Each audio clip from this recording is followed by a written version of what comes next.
bonsoir, comment ça va? Voilà, on m'entend dire le bonsoir, chapeau, chapeau, on m'a dit dans le message, j'ai vu tout à l'heure. Et oui, je dis le même bonsoir à chaque fois. J'espère que vous allez bien. Ce soir, on reçoit Marie, qui est modèle photo. Comment tu vas, Marie? Ça va. Un peu stressée? Ça y est, c'est le stress là. Je vais gigoter, mais je vais faire attention, pardon. Ouais, tu m'as prévenu, je vais gigoter, ça va Oui. poser un problème, mais c'est pas grave. Gigote, c'est pas très grave. Voilà, j'espère que le chat va bien.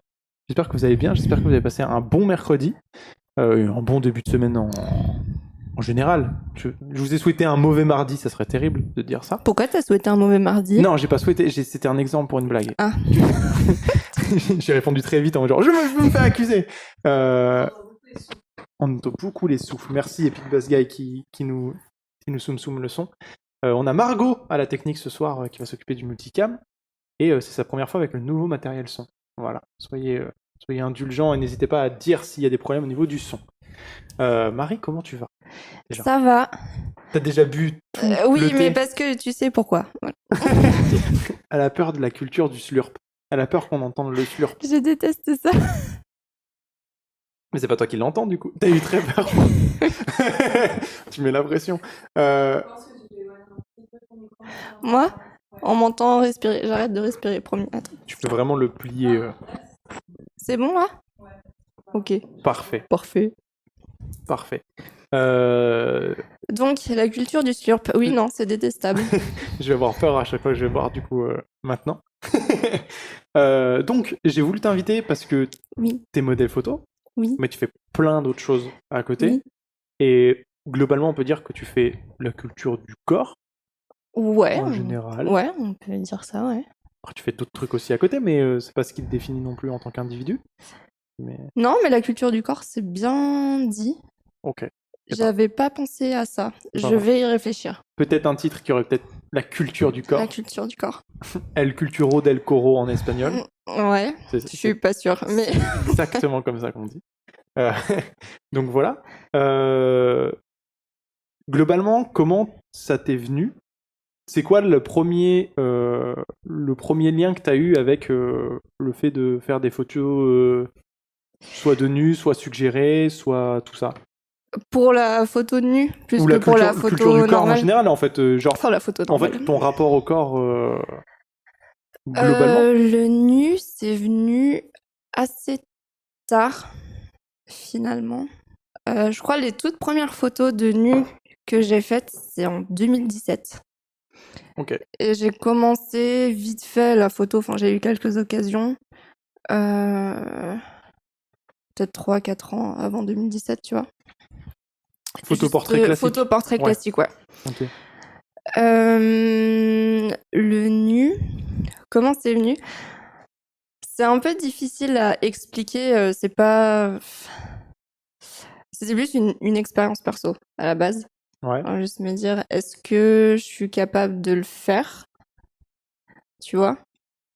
Et si c'est moi qui le fais, comment ça peut rendre? Enfin, tu sais, il y a tout un truc de comment je vais me trouver, moi, nue sur des photos, parce que je voyais des artistes que j'aimais bien faire de la photo nue, etc. Ouais. Et du coup, j'ai pu tester ça à Lyon pour la première fois. Et c'est venu comme ça. Après, j'ai arrêté pendant un moment, parce que c'était pas comme maintenant où j'en fais beaucoup plus souvent, et c'est vraiment un truc. C'était vraiment juste pour tester au tout début. Je peux pas dire que t'as eu un gros déclic en mode ça y est, je vais faire de la photo. Non, je me doute, c'est comme n'importe quelle activité, c'est tu tâtonnes et tu fais un truc et tu fais en fait c'était marrant, puis tu refais, et puis. C'est ça, en fait c'est un exercice vraiment très différent, mais parce que là on parle de photo, mais en fait le tout départ ça a pas commencé avec la photo de nu. D'accord. L'histoire culture du corps comme on disait, ça a commencé d'abord par le dessin. C'était ça mes premières expériences T'as fait de nu. On te dessinait? Ouais. Ok. Donc t'étais modèle du coup, modèle dessin en fait. Ouais. Et ça a vraiment commencé comme ça, où mon regard à moi sur la nudité a changé. Et comme j'avais fait un peu de photos, j'ai voulu tester ça en photo aussi. Mm-hmm. Mais tout est parti du dessin en fait. Et puis après, c'est rentré dans un espèce de rapport à soi qui est très différent, rapport à ton intimité, ta nudité. En fait, il y a énormément de choses. Bah ouais, de ouf. Et c'est pas juste finalement tester de se mettre à poil devant un appareil, tu vois.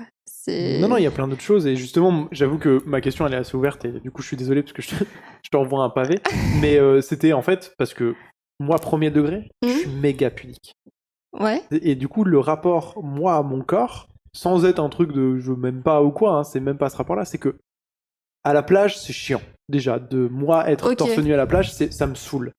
Dans le sens où, parce que il y a une pudeur, mais qui est réelle. Et en fait, je suis admiratif, plus que pas, et je me questionne sur comment, même s'il y a des gens, je sais, qui ont le rapport au corps qui est bien plus léger que le mien, en mode, quel est le cheminement interne, d'abord, avant même le jugement des autres, avant même tout ça, quel est le cheminement de se dire, ah ouais, c'est cool, justement, modèle photo nu, comment on arrive à se mettre comme ça, à nu devant tout le monde, physiquement.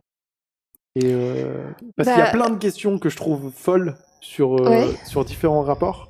Sur déjà le rapport à soi, d'avoir des gens qui te regardent, d'avoir ce truc-là, d'avoir ce truc de... En plus, les dessinateurs regardent énormément dans les détails, ils ont une façon de voir c'est totalement différent, ouais. Et donc voilà. En fait, pour moi, tu as plusieurs aspects. C'est que... Et des aspects qui sont détachés, c'est-à-dire que moi, je suis pudique vis-à-vis de mon corps, dans mon intimité. Enfin bon, si je vais dire ça, mes potes vont rigoler, je suis pas tellement pudique, mais ce que je veux dire, c'est que face, par exemple, à un partenaire ou quelqu'un que je connais pas spécialement bien, tu vois, enfin typiquement des vestiaires ou des trucs comme ça, bah je vais ressentir de la pudeur à ces moments-là. Tu vois? Ouais, ce qui paraît logique. Les vestiaires et les douches, alors, au sport, pire truc ever. Ouais, ça c'est sûr, putain. Ah, on a le droit de dire des gros mots ou pas? Bien sûr. Ok. Non. Ouais, parce que des fois j'en dis... Ouais, c'est un live puritain. Ok. Ici, d'accord? Pardon. Non, tu peux dire ce que tu veux. Mais ce que je veux dire, c'est que en fait, elle est là aussi la différence, c'est que le rapport que t'as à ton... la nudité, elle est pas la même tout le temps. Ouais. Tu vois? La nudité que t'as devant un photographe ou sur une photo ou devant ton médecin, par exemple, c'est pas la même nudité que t'as devant un partenaire. Tu vois? Ouais, bien sûr. Et pour moi, c'est des choses qui sont totalement décorrélées. C'est pour ça que je peux être pudique face à une personne que j'aime ou un futur partenaire, ou enfin peu importe la situation, tu vois, et ne pas être pudique entre guillemets face à un photographe. Et encore, ça dépend du regard du photographe. Il y avoir une pudeur au moment de la photo et d'avoir juste tu fais le truc, mais c'est ça. Donc en fait, c'est après, il y a beaucoup de personnes qui font absolument pas la différence entre différents types de nudité. Pour eux, c'est une nudité, et du coup, ils sont pudiques par rapport à cette notion de nudité. Ouais. Tu vois. Et qui décorrèlent pas tout ça. Donc je pense que ça dépend vraiment des gens. Et après, c'est des questions auxquelles j'ai pas mal réfléchi aussi, dans le sens où je trouve... Alors là, on va rentrer dans les délires de mon cerveau, hein, mais je trouve que quand on est une femme, enfin en tout cas dans mon expérience de la féminité et de l'image de femme qu'on m'a renvoyée aussi, je suis assise sur mon fil. Attends. Un manque de mou sur le micro. Très tôt, en tout cas, moi je l'ai ressenti comme ça. Alors je dis pas que toutes les femmes ont la même expérience ou voilà, mais on a un espèce de rapport au corps hyper bizarre où on comprend assez vite que l'image de notre corps très souvent ne nous appartient pas en tant que femme. Alors, tu fais une transition parfaite et assez rapide sur la grosse thématique de la soirée. Parce que, effectivement, je suis un homme, donc je peux pas en parler. Et c'est ça aussi la question, c'est que c'est le rapport de la femme avec son propre corps et le rapport du corps que la femme subit dans la société en général, en fait. Je te laisse finir, pardon. Ouais, mais en fait, il y a vraiment cette... Enfin, j'y ai pas mal réfléchi ces derniers temps. Il y a vraiment cette histoire-là de... En fait, assez tôt, par diverses expériences, hein, que ce soit des regards dans la rue ou même des expériences avec des partenaires ou quoi. Et pour en avoir discuté aussi avec d'autres femmes et identifiées femmes, il y a vraiment cet aspect où tu portes très vite le même regard sur ton corps que l'extérieur, tu vois. T'es vraiment positionné en tant qu'image de femme et pas en tant que sujet. Enfin, je sais pas Ouais, comment expliquer, je tu vois. vois. Et je trouve que c'est un truc qui s'intègre très très tôt. Et c'est pour ça que parfois, même en photo, tu vois, j'arrive à avoir un port vraiment très détaché par rapport à l'image que ça peut renvoyer. Parce que c'est juste une image de corps, tu vois. Ouais, bien sûr. Et du coup, ouais, voilà, c'est tout sur cette question-là. Parce que j'ai complètement oublié ce que je voulais dire tout à l'heure. C'est pas grave, on va retourner. D'ailleurs, le chat, n'hésitez pas si vous avez envie d'intervenir, de poser des questions, de vous raconter des anecdotes, de parler de vos expériences. N'hésitez pas. On a Margot qui va se faire le plaisir de me renvoyer. Parce que comme d'hab, je n'ai pas de batterie sur mon téléphone. Et je répéterai les questions. Mais voilà, n'hésitez pas. Effectivement, tu en as parlé, le rapport au corps en tant que femme, il est très différent. Sur justement même simplement la sexualisation du corps féminin en général, dans n'importe quelle imagerie que ce soit, Oui. ou n'importe quelle représentation. J'adore prendre un exemple très triple A, entre guillemets, mainstream, un peu nul de... j'aime beaucoup le cinéma, donc je regarde Ouais. des interviews, et genre, toujours, pour parler de Marvel, toujours les acteurs principaux masculins ont des questions sur leur question de réflexion sur le personnage, de machin, de trucs. Ouais. Et Scarlett Johansson a toujours une question de vous vous êtes entraîné, du coup vous êtes bien plus fit et bien plus belle qu'avant. Oui. Et tu fais merci, trop cool gros, c'est bien, GG.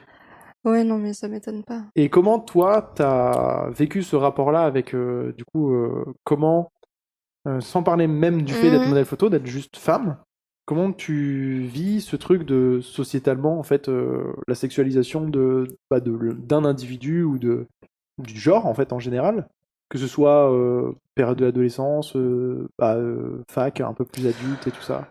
Oh là, c'était horrible. Non, en fait, je trouve qu'il y a une forme vraiment de violence là-dedans quand tu te rends compte que justement cette image t'appartient très peu en tant que femme. Après, j'ai pas l'expérience d'un homme ou d'un identifié homme, donc je sais pas comment ça se passe, tu vois. C'est pas pareil.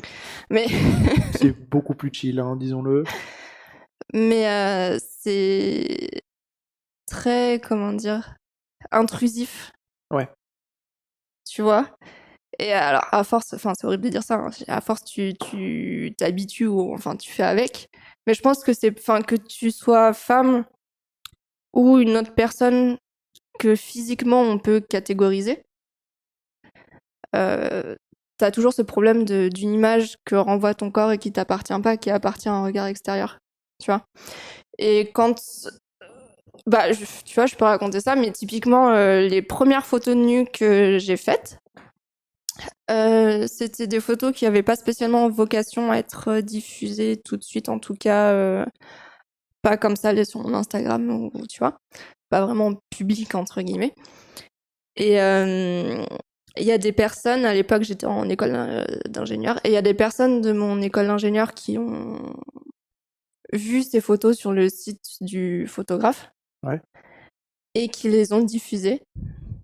Quel Avec, ils avaient fait c'était dans une conversation de groupe dans laquelle j'étais pas, on m'a transmis le truc.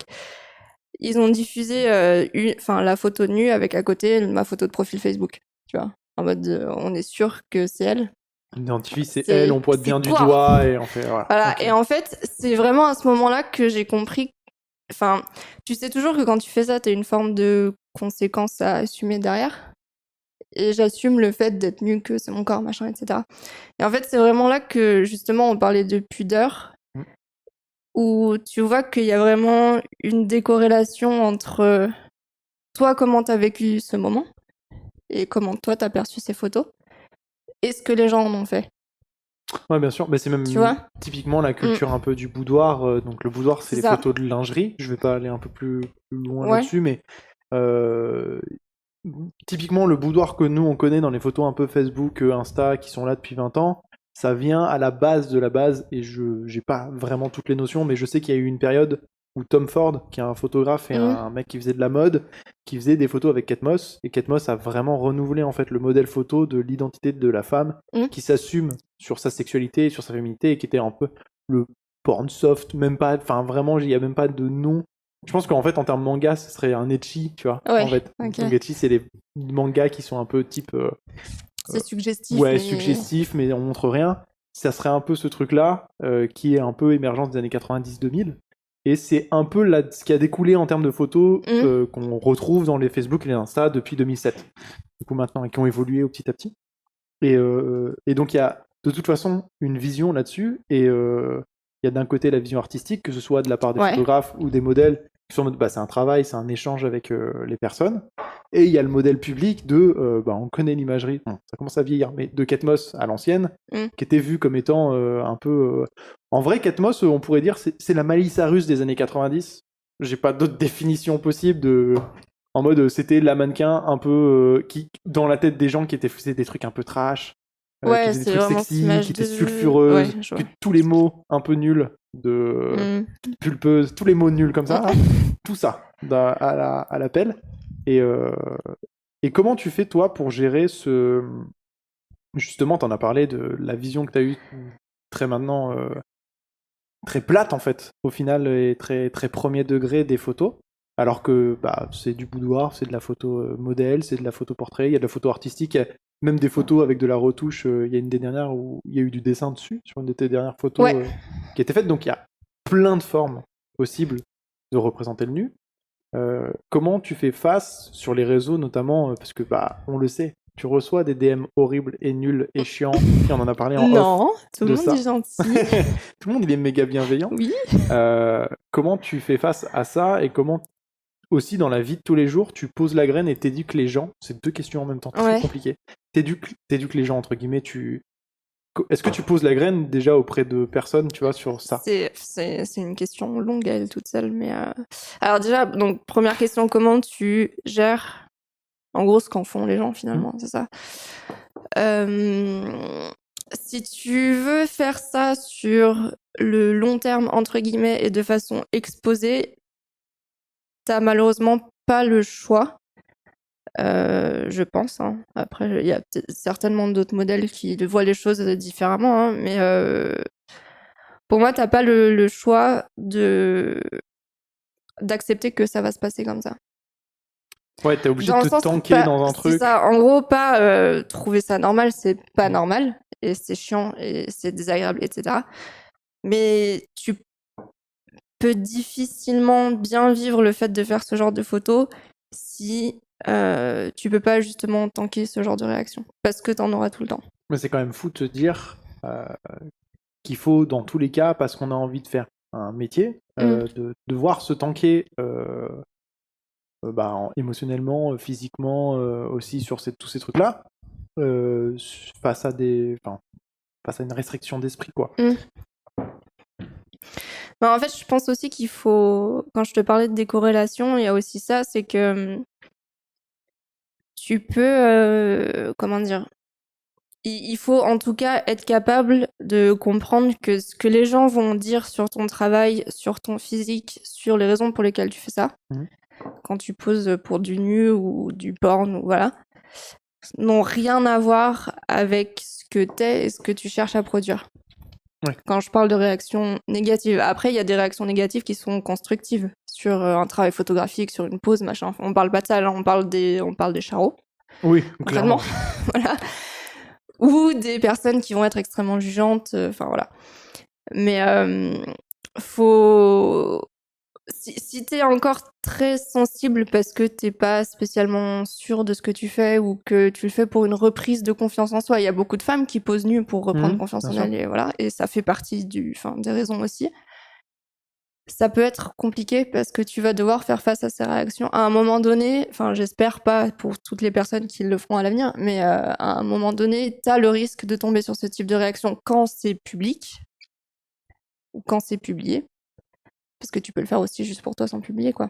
Bien sûr. Donc, mais si tu... Et encore sur une autre mesure, là on parle vraiment du caractère réseau, mais caractère pour être quelqu'un qui fait des trucs. Autre mesure plus large, le cercle privé et le cercle des gens, de simplement dire « et je fais ça », souvent amène des réflexions qui sont peut-être des fois maladroites et sont pas si méchantes qu'on l'attend, mais c'est un vrai coup de couteau dans le rein. Tu fais « ok, cool, je vais le laisser là, il va s'expliquer pendant un petit moment, c'est gentil, tu vois ». Quand on fait de la photo de nu dans un cercle proche, dans d'autres mesures aussi... en on dit pas tout à tout le monde. Ouais, ok, mais voilà, mais c'est... Tu mais vois, c'est- mais en tout c'est- cas, moi, c'est comme ça que je le ok. gère. Donc des gens ne savent pas Il y dans a, ton il y a cercle des proche. gens qui sont très très proches qui ne le savent pas, ou je sais qu'il y a des personnes qui sont très très proches à qui je ne peux pas en parler. D'accord. Et c'est uniquement pour me protéger parce que j'ai aucune envie de faire face à de potentielles réactions négatives de leur part. Ouais. Donc c'est vraiment, c'est même pas... C'est un gain de Il temps. n'y a pas eu d'engagement de quoi que ce soit, tu vois. C'est juste que je sais que actuellement, parce que c'est ces personnes-là en particulier, je vais être sensible à leurs propos. Et donc, j'ai clairement pas envie de faire face à ça, tu vois. Donc je transmets pas spécialement l'info. Mais il y a certaines de ces personnes qui, par hasard, sont tombées sur mon travail, Ouais, fatalement. fatalement. Et qui ont été plutôt bienveillantes, dans le sens où elles comprennent pas forcément. C'est toujours un peu choquant parce que tu as une certaine image d'une personne et au final tu te rends compte que ah oui quand même elle fait ça et c'est assez poussé et machin et du coup ça change un peu, tu vois. T'as un rapport qui change un peu, mais on s'est mis d'accord sur le fait qu'on allait omettre cette partie de ma vie. Ça n'existe pas. Ça n'existe Ah ouais, pas. d'accord, c'est en mode genre, il est arrivé vraiment ce truc de j'ai vu ça, Et non, et genre, finalement je l'ai pas vu. et en fait, on acte ensemble que je l'ai pas vu. C'est ça. Voilà, ok. C'est carrément D'accord. comme ça que ça s'est passé. Ok. Mais oui, après, c'est aussi, enfin, je le fais aussi sur Instagram, beaucoup moins maintenant. Mais avant, je prenais plus le temps parce que j'avais aussi plus le temps, mais justement d'éduquer aussi, enfin, éduquer, c'est très présomptueux de dire ça, mais de J'appelle ça poser poser la des graine. graines, ouais, voilà, sur les raisons pour lesquelles on peut faire ça, parce que t'as des gens qui vont venir te dire oui, mais t'as juste besoin d'attention, t'as envie de montrer ton cul, de toute façon, tout le monde fait ça. Ok. Mais t'as aussi d'autres raisons. T'as le travail avec les photographes, enfin voilà, t'as plein de choses qui peuvent pousser les personnes à se mettre à nu devant un objectif, tu vois. Et donc j'essaye de parler de ça et aussi vis-à-vis parce que c'est quelque chose dont on discute pas mal avec les photographes avec qui j'ai pu travailler, mais très souvent t'as des femmes en général dans les situations qui ont été présentées qui voudraient poser nues pour elles ou en lingerie ou tu vois, et qui ne peuvent pas le faire parce qu'elles ont un ou une partenaire qui refuse. Oui. Voilà. Oui, ce qui est terrible. Hein. Tu vois. Et du coup, j'essaye aussi de poser des graines sur ces sujets-là en expliquant que une personne peut avoir un rapport au corps qui lui est propre. Et c'est pas parce que tu aimes une personne ou que t'as une relation avec une personne que t'es en droit d'intervenir sur ce rapport au corps. Oui, c'est ça. Bon, en fait, simplement, le corps de l'autre ne t'appartient pas, quoi. C'est ça, mais c'est encore très, très, très ancré, tu vois. Et c'est des questions qui reviennent souvent. Enfin, il y a des gens qui m'écrivent et qui me disent oui, mais imagine ce que tes parents doivent penser de toi. Imagine ton père tombe sur tes photos. Je pense que c'est imagine l'argument premier degré nul Oui. du repas de famille, du tonton un peu chiant. Non, mais et c'est même ça. de gens lambda, hein, mais c'est effectivement le premier argument nul que tu peux avoir. Ouais. Et donc. Ah, il y a une question, on nous dit. Une question.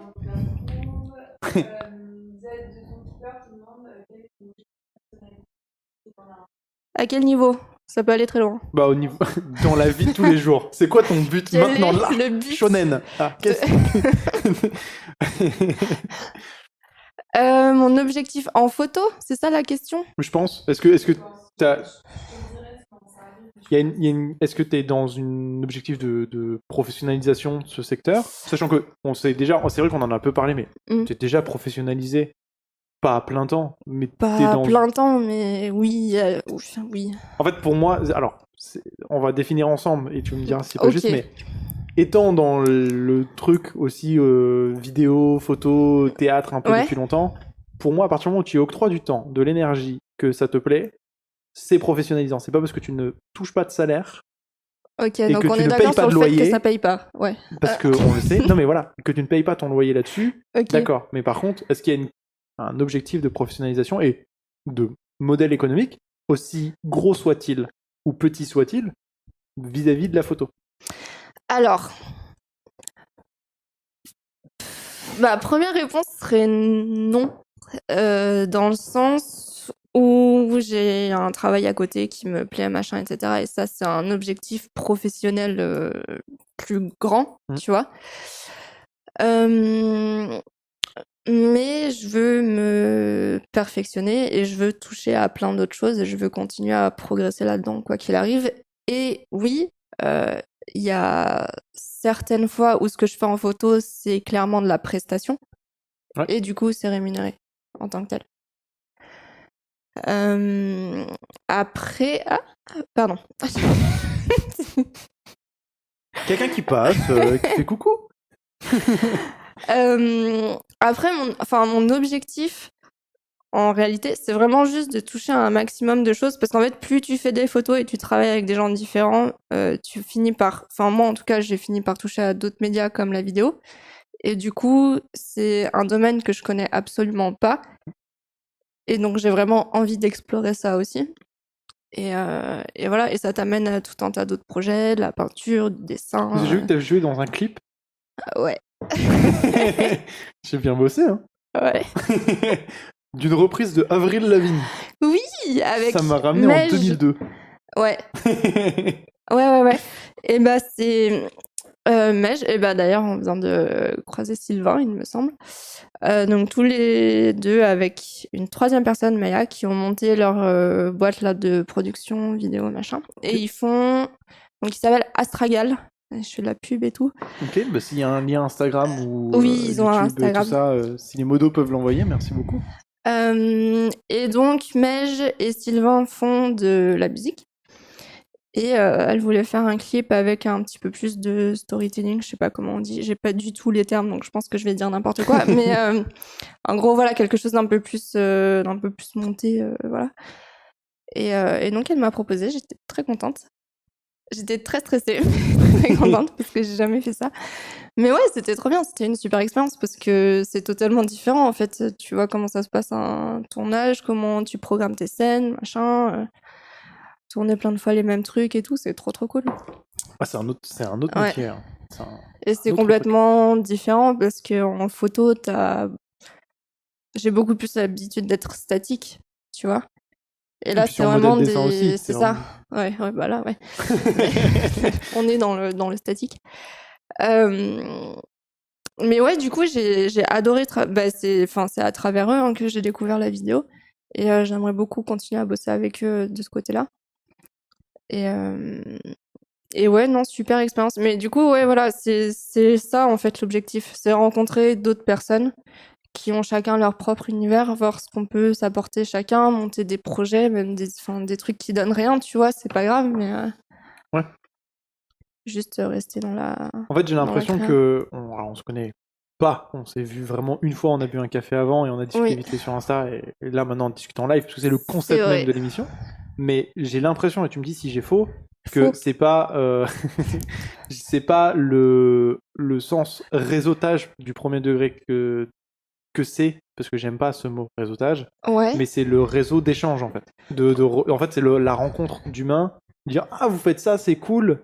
Comment on peut, parce que c'est rigolo de le faire, comment on peut faire quelque chose ensemble, parce que Ouais. c'est rigolo de le faire, de travailler là-dessus.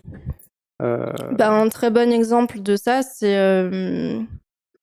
que c'est à travers la photo que vraiment j'ai fait les meilleures rencontres de tout. Enfin, toutes les personnes qui sont le plus proches de moi aujourd'hui, c'est des personnes que j'ai rencontrées grâce à la photo. Alors, typiquement, des personnes avec qui j'ai beaucoup travaillé, t'as Glory Pin Hall et Red Deer, qui sont aujourd'hui mes amoureux. Voilà. Ils vont détester que je dise ça. Si on peut balancer encore les Insta du coup, c'est des photographes. Glory Pin Hall.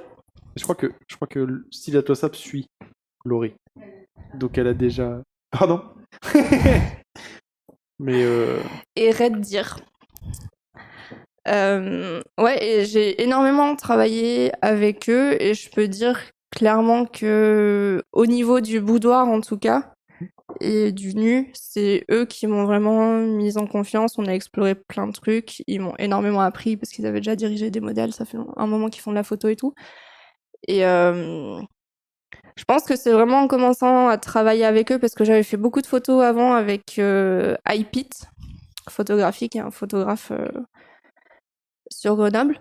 C'est pas du tout le même univers. On a fait un tout petit peu de boudoir aussi, mais on était plus dans du portrait. Et là, c'est vraiment avec Red Deer et Glory Pin Hall où j'ai pris la voiture. Je me suis engouffrée dedans et on a testé énormément de choses ensemble. Et c'est incroyable quand tu arrives à être tellement bien avec des gens que juste tu viens prendre le thé et ça se finit en séance de shoot et tu sors un truc ultra bon et tu vois. Tout ça. Et t'as toujours énormément de bienveillance, c'est trop bien. Et vraiment,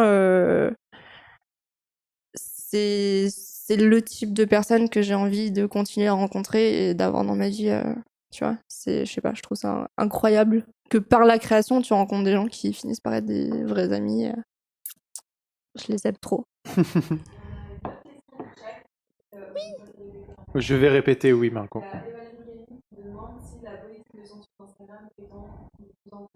Non mais volez mes sujets, volez mes questions, chat.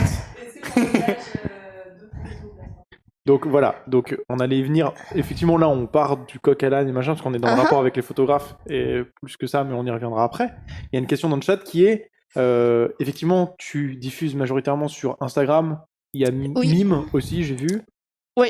Et donc, qui est un équivalent OnlyFans, que je ne connaissais pas. Moi, j'ai découvert ça, du coup, avec toi, en faisant les recherches. La politique Instagram sur la nudité, qui est quand même très c'est de pire en pire, ouais.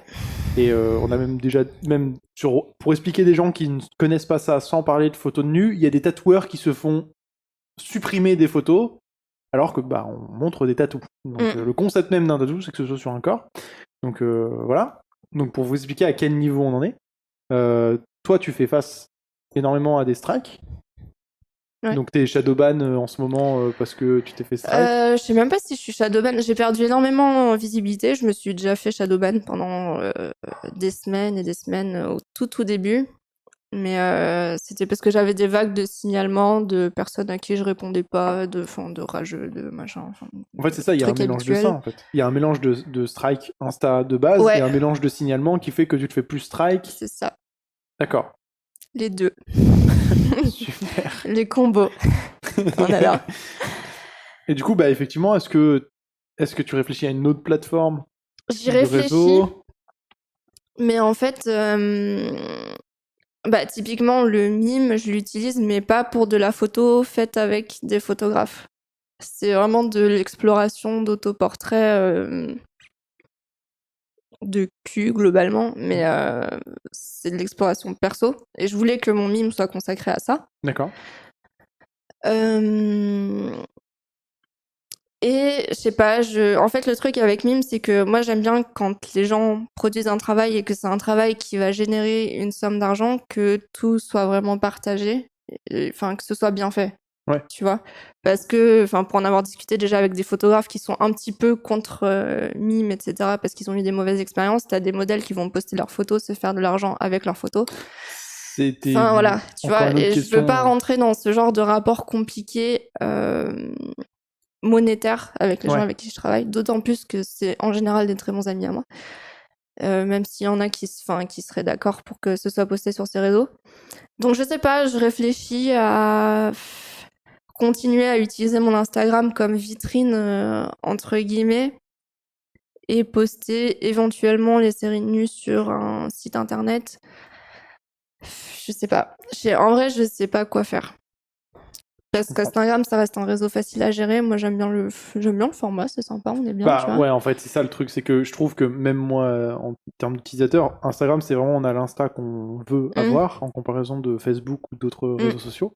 Il y a vraiment cette consommation de feed qui est très cool, et en fait, visuellement, ils ont réussi à mettre en place une espèce d'ergonomie de photos, de trucs, qui fait que je trouve ça parfait. Typiquement, je prends l'exemple des tatoueurs, parce que les tatoueurs ont explosé sociétalement parce qu'il s'est passé des trucs, mais parce qu'en plus, Instagram et l'accessibilité au fait de voir des gens qui pouvaient poster et de voir un feed de photos comme ça aussi rapidement, fait qu'il n'y a plus besoin d'aller sur Pinterest et d'aller chercher, et d'aller dans des sous-dossiers, de sous-dossiers, de machin. L'accessibilité du truc, l'ergonomie du truc fait qu'ils sont les rois et ils le savent. Et c'est le problème même de ça maintenant. Ouais, mais ils sont les rois, mais tu vois, j'ai l'impression que c'est un peu en train de... Ils sont Ça change. vachement en train de perdre... Enfin, je sais pas, moi, je comprends plus rien à l'algorithme. Avant, t'arrivais un petit peu à gérer les trucs et tout, et... Là, je vois pas trop quelle est la direction que prend Instagram, tu vois, au niveau de la photo. Parce qu'avant, c'était vraiment pour de la photo, C'était le propre du truc, tu ouais. vois. Et maintenant, je sais pas, ils essayent un petit peu de prendre la vague TikTok avec les Reels et tout, mais je sais pas, ouais. Je vois pas trop parce que même, tu vois, des photographes que je suis, avec qui j'interagis beaucoup, je les vois même plus apparaître dans mon feed. Enfin, je comprends... Oula, pardon. Je t'ai dit, je gigote. Mais il n'y a pas de problème. Je les vois même plus apparaître dans mon feed alors que c'est des personnes avec qui préférentiellement j'interagis. Donc je comprends plus du tout comment ça fonctionne. Donc du coup, tu peux pas spécialement adapter ton feed pour avoir de la visibilité comme tu pouvais le faire avant. Parce qu'on va pas se mentir, enfin, la visibilité quand tu veux un minimum te professionnaliser ou obtenir d'autres, enfin, atteindre d'autres gens, en fait, t'en as besoin. Donc t'es obligé de jouer le jeu. C'est obligatoire. Hein. Donc, ouais. Mais je pense que je passerai par un site. Bon, bah, de toute façon, j'en discute beaucoup avec les personnes qui me suivent aussi, voir quel format elles préféraient, mais je sais pas trop. Voilà, c'était une question compliquée. Sans réelle réponse, mais... Oui, surtout que la personne qui a posé la question, c'est une personne avec qui j'ai déjà beaucoup interagi, il me semble, sur Instagram, qui me suit depuis longtemps. Et merci pour ça. Mais ouais, je sais pas. Je vais essayer de trouver une solution. Ok. Pas d'autres questions si jamais... Non, pas d'autres questions. Margot, comment vas-tu? Ça va, Margot va bien. Ok. Bah, effectivement, alors c'était une des questions que je voulais poser, mais peut-être un peu plus tard, je vais revenir sur la relation avec les photographes. Comment tu travailles avec un photographe concrètement? Quels sont les différents types de méthodologies qu'il peut y avoir? Est-ce que toi, tu peux aller voir un photographe et dire hey, j'aimerais bien travailler avec toi? Est-ce que les photographes viennent te voir? Est-ce qu'il y a juste un jour, les deux sont là et disent hey, c'est rigolo et on le fait? Il y a un peu de tout ça. Il y a pas de... Je te laisse expliquer. Il n'y a pas de... Enfin, il n'y a pas de méthode. Quand tu débutes... Alors après, je pense que ça dépend vraiment des personnes. Moi, je sais que j'ai l'impression d'avoir zéro légitimité pour contacter des photographes. Donc, je le fais pas. Je dis pas que c'est une bonne solution. Parce que du coup, tu grilles des opportunités, donc c'est dommage. Non, la plupart du temps, c'est des photographes qui m'ont contacté. Et du coup, on a enclenché les démarches pour se rencontrer, etc. Moi, ce que j'aime bien faire, c'est, quand c'est une nouvelle personne avec qui je vais travailler, c'est de pas forcément partir du principe qu'on va travailler ensemble au niveau de la photo, mais juste rencontrer la personne, déjà voir si la personne est safe, parce que ça, c'est vraiment le truc le plus important, surtout avec le type de photo que je fais. Enfin, bon, même tout type de photo, mais d'autant plus quand t'as de la nudité, voire de la sexualité, enfin voilà. Être sûr que la personne est safe et que le feeling de sécurité est présent dès le départ. Que c'est pas un truc que tu vas galérer à construire avec l'autre, quoi. Ouais, bien sûr. Donc ça, c'est ultra important. Et après, la plupart du temps, c'est tiens, j'ai une idée, on va faire ça, est-ce que t'es chaud? Ouais, je suis chaud. Bon, ben, on se cale un créneau. Jeudi après. Voilà. Non, mais vraiment, c'est ça. Hein. Oui, mais la plupart du temps, c'est comme ça. Tu sais, il y a une image un peu du fait de faire des trucs. Même nous, quand on fait de la vidéo et qu'on en parle à quelqu'un qui connaît pas, on dit ah, donc la vidéo, bah, en fait, on pose des lumières, on dit jeudi, voilà, et caméra, voilà, mais. Et du coup, dans le système de photo aussi, même la photo nue, je pense que tout le monde s'attend à un setup. Oui. Est-ce que tu as ton peignoir? Est-ce que quelqu'un derrière te tient le peignoir au moment où tu as fini la photo? Est-ce qu'on t'éponge le front? Tu vois, non mais toute cette imagerie-là, tu vois, on est là pour enlever le côté... Mais ça va, toi, t'as une imagerie soft, hein, parce que moi, on m'a demandé combien de fois tu te tapes les photographes tu vois, genre, on est plus sur ce type d'imagerie. Ouais, moi, j'étais sur un visuel... Ah ouais, non, bisounours. Je suis encore dans le porno des années 80.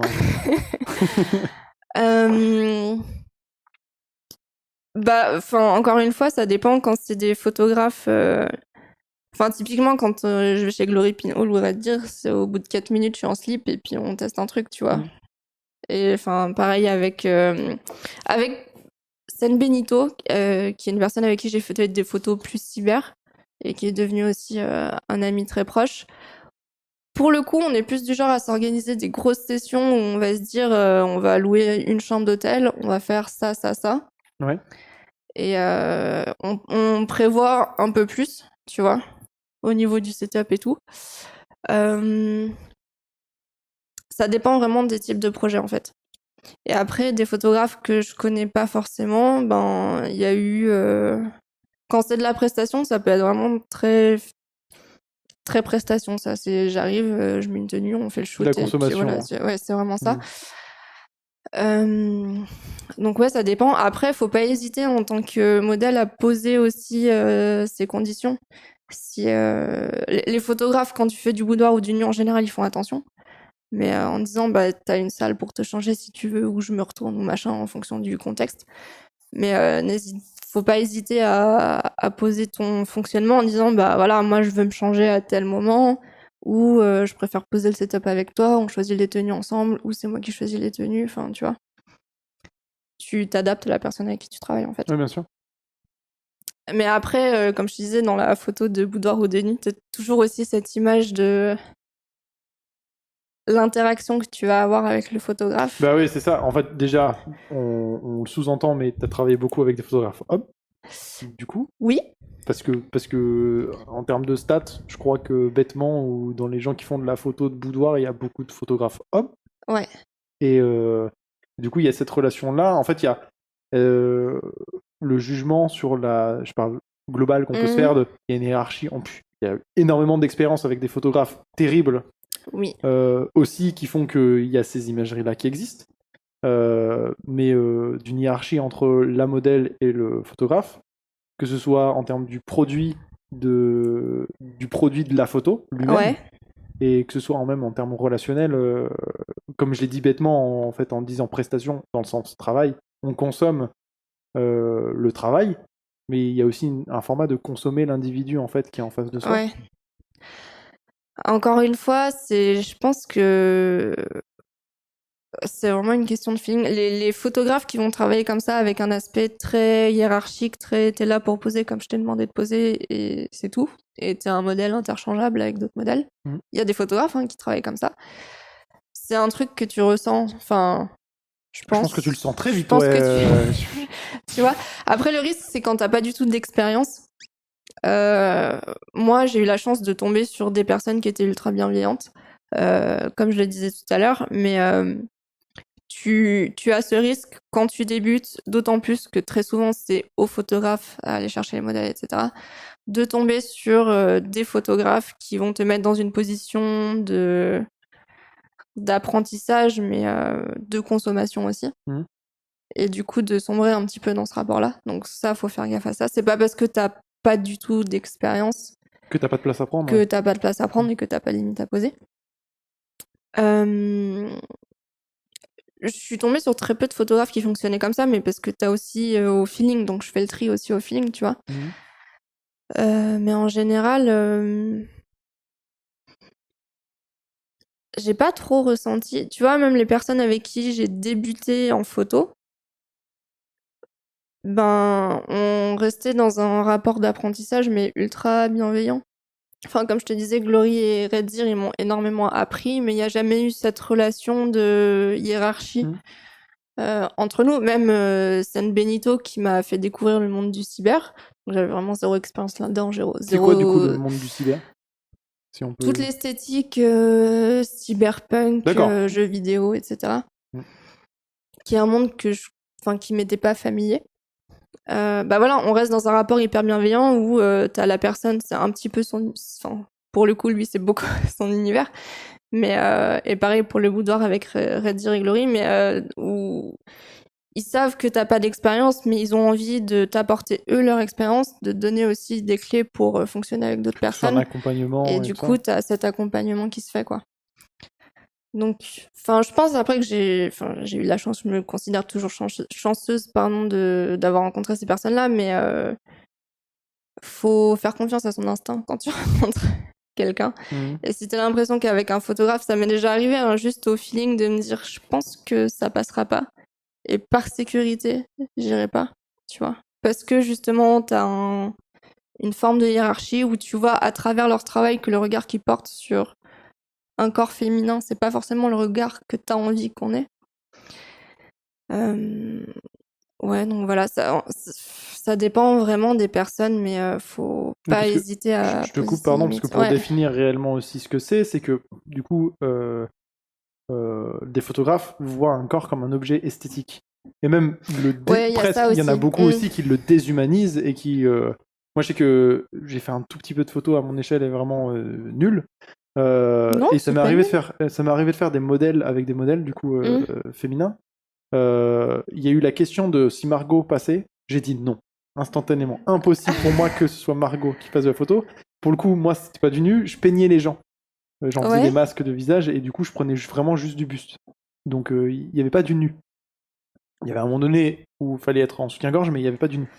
Et en fait, effectivement, de placer en tant d'avoir en face de soi et de voir, de prendre le temps de conscientiser, c'est un individu. Et moi, je le vois comme un objet esthétique là maintenant, de prendre le temps d'avoir du recul ou quoi. Des fois, pendant 5 minutes où tu fais le truc, tu fais merde. J'étais quand même dans le fait que ce soit un objet esthétique pendant ce temps-là. Et de faire attention à ça et de conscientiser ce truc-là. Euh, Est-ce que toi, tu as des anecdotes ou des trucs justement sur ce rapport-là, en fait, où les photographes ont vraiment. Des fois, c'est vraiment toi être un truc esthétique, moi faire belle photo, quoi. Tu vois. Vraiment l'exact inverse de l'imagerie justement du photographe Ben, sexualisant et chiant, quoi. alors c'est bien que tu le poses comme ça parce que justement moi j'ai tendance à dire que pour la photo ou en tout cas dans ce que je produis en général, je me positionne en tant que objet esthétique de la photo automatiquement Mhm. et pas forcément en tant que personnage central à ce qui est en train de se passer. Ça dépend du type de photo, hein. Quand t'es énormément dans l'émotionnel, oui, t'es un personnage dans un contexte. Mais quand tu fais simplement, entre guillemets, de la photo de corps, t'as ces situations où moi, automatiquement, je me positionne en tant qu'objet. Et du coup, ce rapport-là me dérange pas, Ouais. tu vois. Encore une fois, parce que je suis pas avec des gens qui me malmènent et qui... Tu vois. Bon, Bien sûr. ça dépend, ça dépend encore une fois des personnes, mais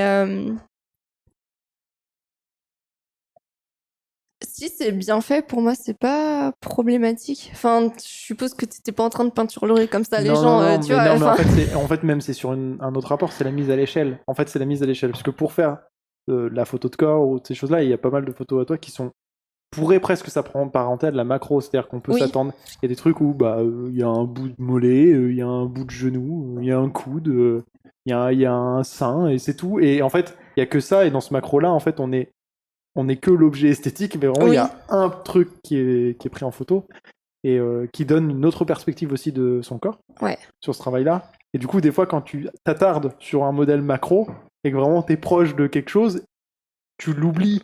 En fait, t'es dans une autre Oui, échelle oui, je puisque vois ce que tu veux dire. t'es dans ton cadre de ta caméra et de ton appareil Mhm. photo. Ouais, moi j'aime bien ça. D'accord, ok, J'aime mais bien. c'est cool. J'aime Voilà. bien parce que, enfin, très souvent quand tu poses et que justement tu as ce type de photo très macro, toi en tant que modèle, enfin moi en tout cas, j'ai du mal à voir ce qui se passe aussi de l'autre côté de l'objectif. Je sais pas ce que la photo va rendre. Parfois, je sais même pas ce qu'ils sont en train de prendre en photo, tu vois. Ouais. Et du coup, c'est hyper marrant de, bah, déjà de se poser la question et de les voir se tortiller dans tous les sens pour essayer de choper leur angle. Mais justement, tu te poses aussi la question de, sur ces photos macro, typiquement, qu'est-ce que le photographe a jugé bon de photographier? Pourquoi cet angle-là? Ouais. Pourquoi ce morceau de peau-là? Pourquoi cette courbe-là? Et tu te vois aussi différemment, parce que tu découvres des aspects de ton corps que tu vois jamais, en fait. Il y a une photo qui me fait rire, je sais pas du tout de qui elle est, mais je l'ai trouvée trop cool. C'est une photo où t'es assis sur un bar de cuisine et il y a juste tes fesses. Et il y a juste le cadrage des fesses qui est parfaitement rond sur le bar. Et en fait, t'as un espèce de truc où presque c'est un soleil et tu pourrais partir et faire une composition autre chose, tout autre de la photo. Et C'est une photo de Enzo. je la trouvais drôle celle-là. elle m'a fait tiquer dans le feed en tournant. Tu Il fais fait ah, beaucoup, c'est marrant il fait la beaucoup perspective. de macros et de détails aussi. Ouais, Enzo, et il aime bien. j'avoue que moi je suis premier degré plus client de ça, en termes dans la photo et tout ça, parce que je trouve ça intéressant de travailler avec ça, et justement de travailler sur la perspective, de dire mais c'est quoi? Et en fait, quelle partie c'est? Ah oui, ok, c'est bon, je vois. On en a fait beaucoup. C'était un shoot qui était trop bien parce qu'on avait une super lumière dans l'appartement qu'une de ses amies lui avait prêté pour le shoot. Et on s'était vraiment éclaté, je me souviens. Et oui, il aime beaucoup le détail et les angles un peu surprenants aussi. Mm. Et j'aime beaucoup travailler avec lui parce que pour le coup, c'est vraiment des... Enfin, c'est marrant parce que ce que je vais dire, ça n'a pas grand-chose à voir, mais très souvent, tu vois quand même une différence entre l'esthétique d'un photographe masculin sur un corps de femme et l'esthétique d'un photographe, enfin d'une photographe Ouais, plutôt mais femme. complètement. Je pense que on est tous Pas... Alors, assez... c'est non, mais très hétéronormatif ce que je suis en train de dire. je suis assez donc... d'accord, mais bah, c'est plus genré dans le sens où, en fait, il y a ce truc où je pense que pas mal de personnes qui regardent un peu de photos, quoi, ont un peu l'arrogance de dire je peux assez facilement savoir Voilà. le genre du photographe sur le type de photo. Et pour autant, il y a des photographes hommes cis avec qui j'ai travaillé qui avaient un regard très décorrélé des esthétiques hétéronormatives habituelles sur le corps de la femme. Et Enzo, je trouve qu'il est toujours un petit peu entre les deux dans ce qu'il photographie. Parce que il va trouver à chaque fois un côté très sensuel, mais pas très sensuel forcément sexuel, aussi très sensible. Enfin, je sais pas, il a un travail hyper intéressant en fait sur les corps et notamment en ce moment, je crois qu'il fait aussi il me semble qu'il shoot avec des drones où c'est des corps nus qui vont apparaître vraiment. J'avais des images de boudoir de drone dans la tête, ça m'a fait beaucoup rire. Qui vont être tout petits au milieu de paysages qui sont vraiment splendides. Et il fait beaucoup de photos comme ça, enfin il publie en tout cas beaucoup de photos comme ça en ce moment et je trouve ça incroyable parce que c'est vraiment rapporter le petit humain, tu vois. C'est la thématique de Friedrich en peinture. Peut-être. C'est J'ai un pas la période romantique. Ah, alors c'est l'avantage d'avoir fait Infocom avec Margot et de taper 1000 références à faire et à devoir taper. C'est un artiste qui, donc période romantique, anglais, qui mettait vraiment, en fait, sa thématique, c'était l'homme au cœur du paysage. En fait, c'était comment réussir à recentrer un individu alors qu'on le met pas au centre de l'écran. Et comment, enfin, du tableau. Et comment on le met, en fait, écrasé par un paysage. Et il y a quelqu'un d'autre qui fait ça énormément en ce moment, c'est Denis Villeneuve, donc le réalisateur de Dune, de Blade Runner 2049 et tout ça. Et en fait, il travaille énormément sur ce côté-là où, en fait, il allonge le cadre et il fait un cadre immense. Et d'un coup, il y a un tout petit bonhomme en bas à droite quelque part. Et on sait, c'est pas très bien cadré dans le sens strict du cadrage. Là, typiquement, le cadrage, nous, on est en 2 tiers, 1 tiers, c'est tout classique. Et du coup, il y a ce truc de ah, mais c'est quoi à cet endroit-là? Et en fait, si on étudie la composition, le décor est réfléchi de manière à ce que tout soit fait pour qu'on regarde cet individu. Et c'est trop intéressant à voir. Je suis curieux. J'aime bien ce type de photos. Et ouais, Enzo, il fait des trucs comme ça. Enfin, j'aime bien aussi qu'il travaille. Mais il a un rapport au corps. Alors, bon, je vais pas raconter sa vie, mais de par son métier, il a un rapport au corps spécifique. Et du coup, je trouve ça hyper intéressant. Le travail qu'il peut faire. Parce que pour moi, il a un regard très, très particulier dans ses photos. Que je reconnais parce que j'ai travaillé avec lui. Mais je sais pas, c'est hyper intéressant. T'as le côté très terre à terre et organique, mais t'as aussi une forme de sensibilité qui est hyper intéressante en fait sur certaines courbes très inhabituelles que tu trouverais pas forcément attrayantes au premier abord. Et il arrive à rendre ça hyper joli, quoi. Ouais, il a une jolie composition.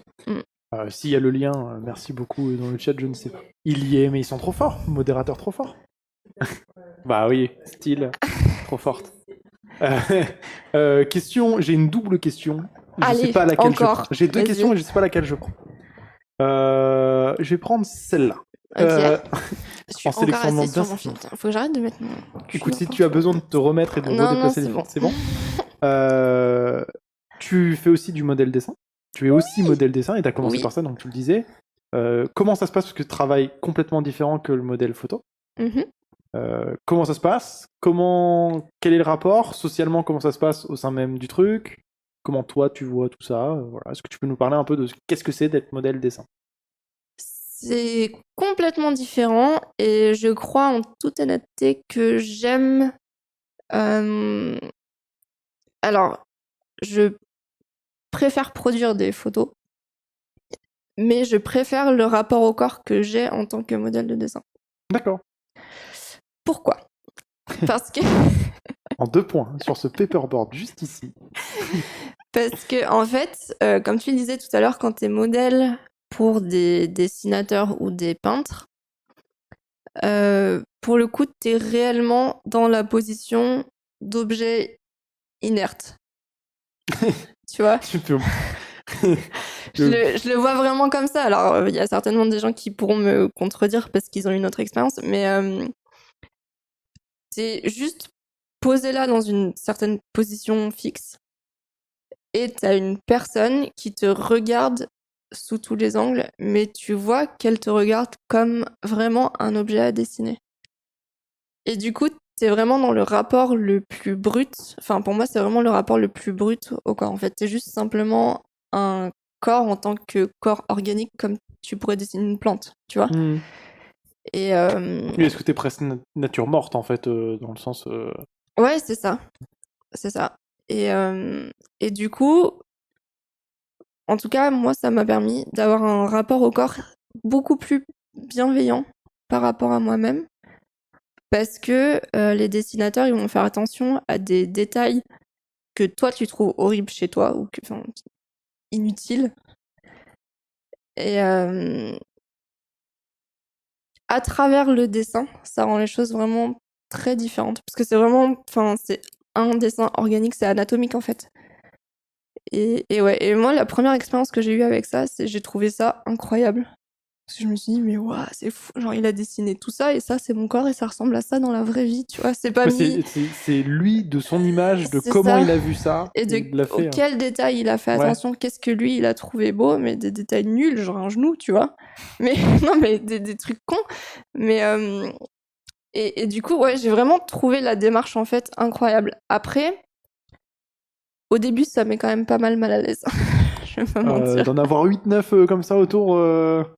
Moi, j'ai commencé avec un seul. D'accord. Un seul qui m'avait proposé. Enfin voilà, on s'était vu pour ça. Et après, j'ai Philippe du studio Eden là, à Grenoble qui m'a proposé de poser pour ses cours. Et j'avais un peu d'appréhension forcément parce que t'as 5 personnes qui te regardent et tu bouges pas. Et c'est un peu bizarre, tu vois. Mais non, en fait, c'est trop bien parce que d'autant plus quand t'as plusieurs personnes qui ont des techniques différentes. Enfin, en tout cas, au studio, ils ont des techniques différentes. T'en as qui dessinent à l'encre, d'autres au fusain, d'autres simplement enfin, au crayon, d'autres sur tablette, etc. Et en fait, vraiment, chaque personne a sa patte, même pour un exercice qui est censé juste être un exercice anatomique. Tu vois qu'ils ont tous un style différent. Ils vont dessiner la même pose sous des angles différents, donc déjà, ça rend les choses plus intéressantes. Et quand ils ont le même angle, ben, ils vont quand même trouver le moyen de faire un truc différent parce qu'ils font attention à des détails différents. Et je sais pas, je suis toujours trop heureuse de ça. Et de voir les Mais, produits aussi, il y a pas un côté. Parce que même si les photos, tu les vois tout de suite, elles sont pas forcément retouchées, elles sont pas machin ou quoi. Là, une fois que le dessin il est fini, il est fini. C'est-à-dire qu'il y a aussi ce ouais, et truc-là, non? puis il n'y a pas d'autre but que d'être un exercice. Ouais, ouais, bien sûr. Oui, c'est pas un produit qui est à projeter, à machin, à C'est ça. diffuser ou tout ça. Ok. Et du coup, très Il y a- Ah, il y a une question. C'est ça que ça qui demandait tout à l'heure, j'ai posé si, sur combien tu mettais le peignoir justement de l'Eden. Plus sérieusement, elle demandait comment tu gérais justement le fait d'être dans les poses statiques de toute façon. D'accord. Donc je vais reformuler les questions, Ok. sachant que c'était ma question d'après, merci Style. Sur combien tu notes le peignoir? Le peignoir, Hélène. Sur 23. Sur 23, je dirais 19. Ah ouais, quand même. Une Parce belle qualité. que à la maison, j'ai un peignoir licorne qui a quand même vachement plus de style. Donc il perd parce qu'il a pas de cornes, Donc, quoi. on pourrait, voilà, Philippe, si tu m'entends, on peut upgrade le peignoir d'Eden. Voilà, c'est tout. Donc voilà, Philippe, il faut des cornes sur le peignoir. Voilà. C'est obligatoire. Et du coup, effectivement, ça allait être ce que j'allais y venir. Est-ce que tu peux nous expliquer un peu comment ça s'articule, en fait, le fait d'être modèle pendant le dessin? Parce que là, tout le monde a l'image de dessine-moi comme une de tes françaises. C'est pas ça.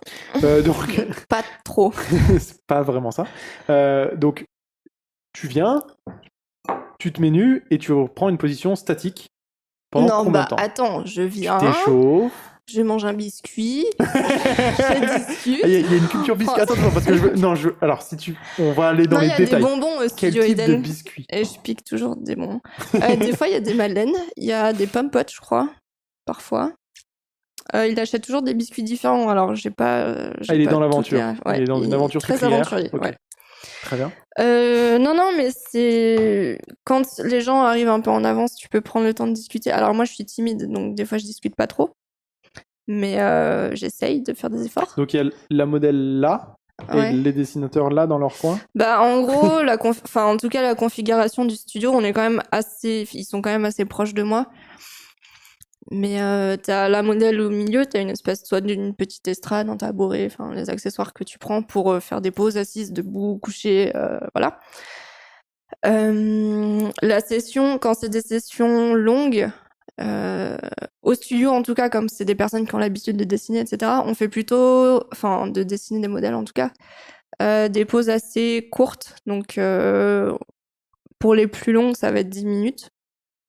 Et on fait des exercices où tu fais une pause pendant 1 minute. En gros, tu décortiques un mouvement. Ouais. Je suis très mauvaise à cet exercice parce que tous mes mouvements ne ressemblent absolument à rien de ce qui existe sur un corps humain. Mais c'est très drôle à faire du coup. Et donc, tu organises la session comme ça. Tu dis, bon, bah voilà, on va partir sur 3 pauses de 10 minutes. Après, on fait des pauses de 5 minutes. En général, c'est Philippe qui gère ça, qui me dit, bon, bah là, on fait 5 minutes, machin. Et puis, j'essaie de voir aussi avec les... Ce que j'aime bien faire, en tout cas, c'est essayer de voir avec les dessinateurs s'il y a des choses qu'ils veulent travailler en particulier. Par exemple, il y a des dessinateurs ou des dessinatrices qui me demandent de faire plus de pauses avec les mains parce que c'est quelque chose qu'ils veulent travailler. D'autres, enfin, les cheveux détachés, attachés, enfin voilà, tu joues sur ce genre de trucs.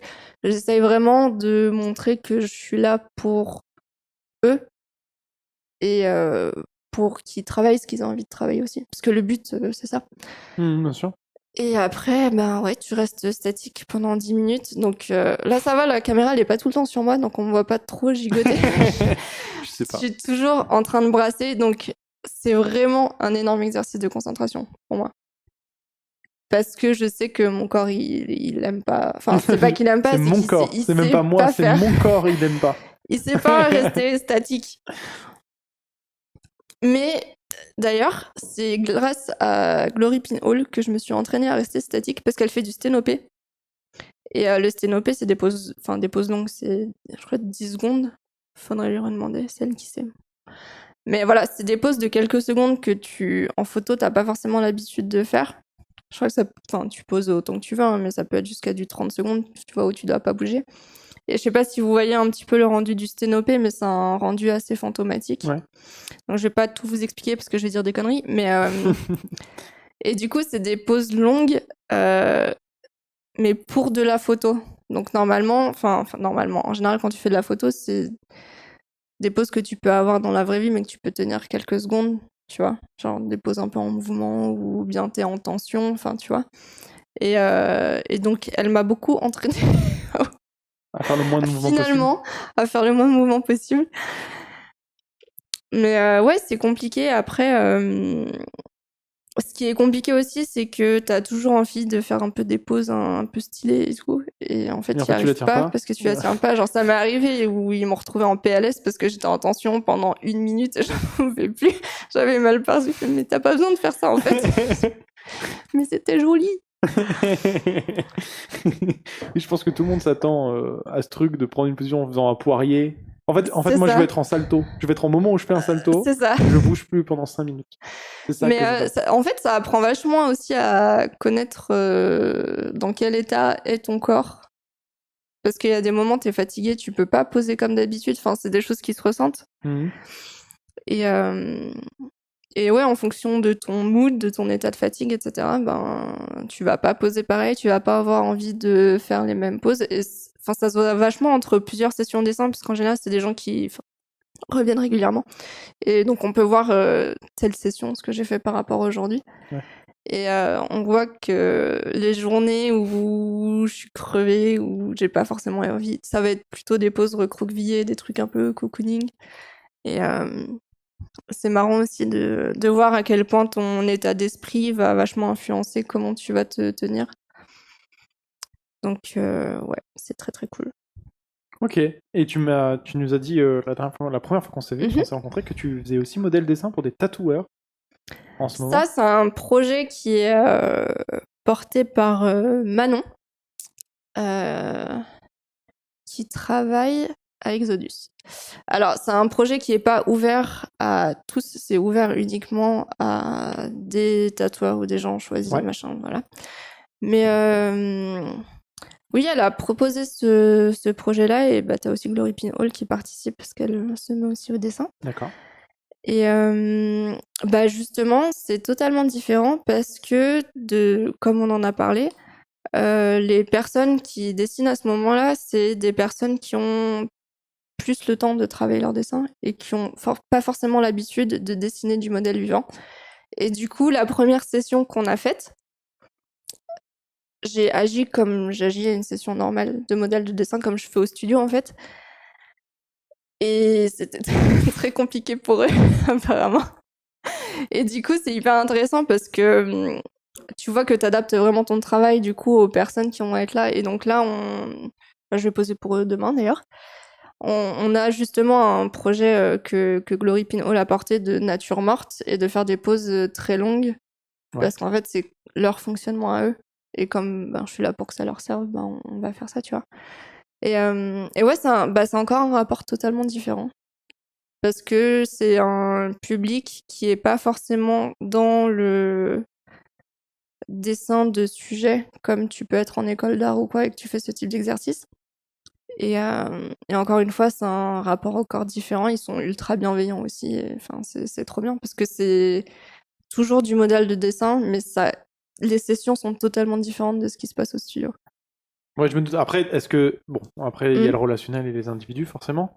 Il y a aussi le secteur social, en fait, dans le sens où d'être dans une espèce de structure, d'un conservatoire ou dans ces trucs-là, un peu ce côté un peu plus une imagerie, encore une fois, un peu plus carré, un peu plus protocolaire qu'un format interne avec des tatoueurs ou pas du tout?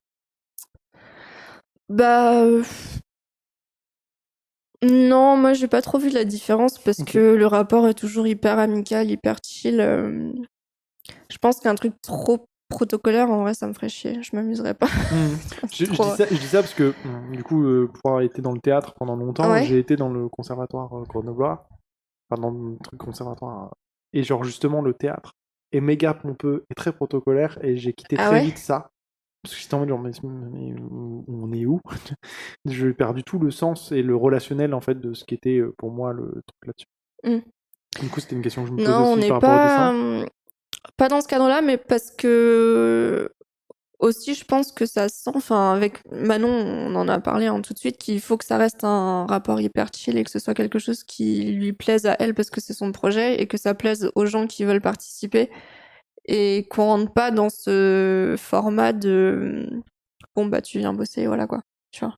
Parce que ça, c'est sympa 5 minutes, mais moi, ça me fait vite chier. Et Oui, bah oui. c'est mieux je préfère les petits projets qui sont vraiment en mode chill et tout le monde est content et voilà. Mais j'ai pas eu l'occasion, typiquement, de travailler vraiment pour une école d'art. Et de dire, bon, moi, je vais poser devant une classe entière de personnes qui font des études là-dedans, tu vois. Mais ça me fait peur, je le ferai pas. Voilà. Bon, ça lui fait peur, elle le fera pas. Voilà. On a beaucoup parlé du coup du fait que tu sois modèle et tout ça. Oui. Est-ce que tu touches à d'autres médias en tant que... Est-ce que tu fais toi-même de la photo? Est-ce que tu dessines? Je gribouille des trucs. J'écris pas mal. J'écris beaucoup. D'accord. Je fais pas de photos d'autres gens. Parce que je trouve ça hyper dur. Oui. Genre vraiment, je trouve ça trop dur. Honnêtement, je sais pas comment ils font les photographes avec qui je travaille. Parce qu'ils arrivent toujours à faire en sorte que ce soit stylé, tu vois. Mais moi, quand je prends des gens en photo, ça ressemble... Vraiment, ça ressemble à rien. Donc, je me dis, bon, Donc vous avez compris, à votre mariage, vous demandez à Marie des si portraits. vous voulez des photos moches, c'est moi. T'imagines, ce serait drôle. Ce serait drôle qu'il y ait une demande, vraiment une boîte de gens qui font de la photo, genre on fait que des photos nulles de votre mariage et que toute la thématique soit de faire des photos pas ouf. Oui, ça c'est... En vrai, c'est... Ça pourrait c'est devenir un bon truc, tu vois. concept. C'est un peu comme le naïf dans le tatou, tu Oui. vois. C'est ce côté, genre on vous fait des photos de naïf de mariage. Tu mets tout ton modèle économique là-dessus. En vrai, ce serait drôle. Et du coup, tu fais du paysage, du... Non, c'est plus... Alors, il y a un truc que j'ai vraiment envie d'expérimenter justement pour apprendre, c'est l'autoportrait, mais c'est un exercice complètement différent que Ouais. de prendre des gens en photo. Donc, ça peut me servir, mais je pense pas que ça améliore tellement mon skill de prendre des gens en photo. Mais l'autoportrait, c'est un truc que je veux vraiment travailler. Parce que c'est des setups complètement différents et j'ai aussi envie de travailler mon propre regard sur ce que je peux faire avec mon corps. Donc ça reste une démarche quand même hyper auto-centrée, on va pas se mentir. Mais ouais, en photo, c'est à peu près tout. Je touche pas trop... En dehors de ça, j'y touche pas, tu vois. Bon, je prends des montagnes en photo, mais c'est pas comme tout le monde ici, quoi. Ouais, tu es dans le crawl. Voilà. Je t'ai pris 45 fois. Il y a Emmanuel qui demande s'il n'y avait pas d'interdit, pas de limite, ça serait quoi ton projet de rêve? Oh, qu'est-ce que c'est déjà... À qu'est-ce- quel niveau? Alors, du coup, s'il n'y avait pas d'interdit, pas de limite, ce serait quoi tes projets de rêve? Alors, du coup... S'il y avait pas Qu'est-ce que ce serait- d'interdit et pas de limite, je ferais un élevage de dragons. Ouais, bah ouais, on est d'accord. Non, mais... Oui, Oui, tu vois. je suis très content que tu partes là-dedans. Nous parlons des élevages de dragons. Je trouve qu'on n'en parle pas assez. Bah non. La collerette, moi, j'aime beaucoup. Ah, c'est pas mes préférés. Non, mais je suppose, du coup, dans la photo ou dans l'érotique... Bon, ouais, du porno avec des ou le paillettes. Porno avec des paillettes? Ouais. Ça colle, les paillettes. Ouais, mais c'est drôle. Ok. J'aime- Ok. Encore une fois, je respecte. Moi, je suis quoi? Peg, c'est ça? Ça pègue. J'aime pas quand ça peg. Bon, voilà. J'ai appris ce mot aujourd'hui. Quand ça colle au doigt, j'aime pas. Mais Donc ça- les paillettes, ça me. Je comprends ça pas me que tu va. connaisses pas ce mot. Mais je connais pas. Et il y a Sora qui demandait où c'était pour commander des photos nulles. Où est-ce que c'était pour commander des photos nulles? Écoute. Tu peux me contacter sur Insta. Tu marques projet photo nul, je saurai que c'est toi. Fais attention parce qu'il en est tout à fait capable. Mais moi, je fonce, il n'y a pas de souci. Faut Non, que j'arrête de effectivement. donner des coups dans le micro, ça doit faire du bruit en plus. J'essaye de...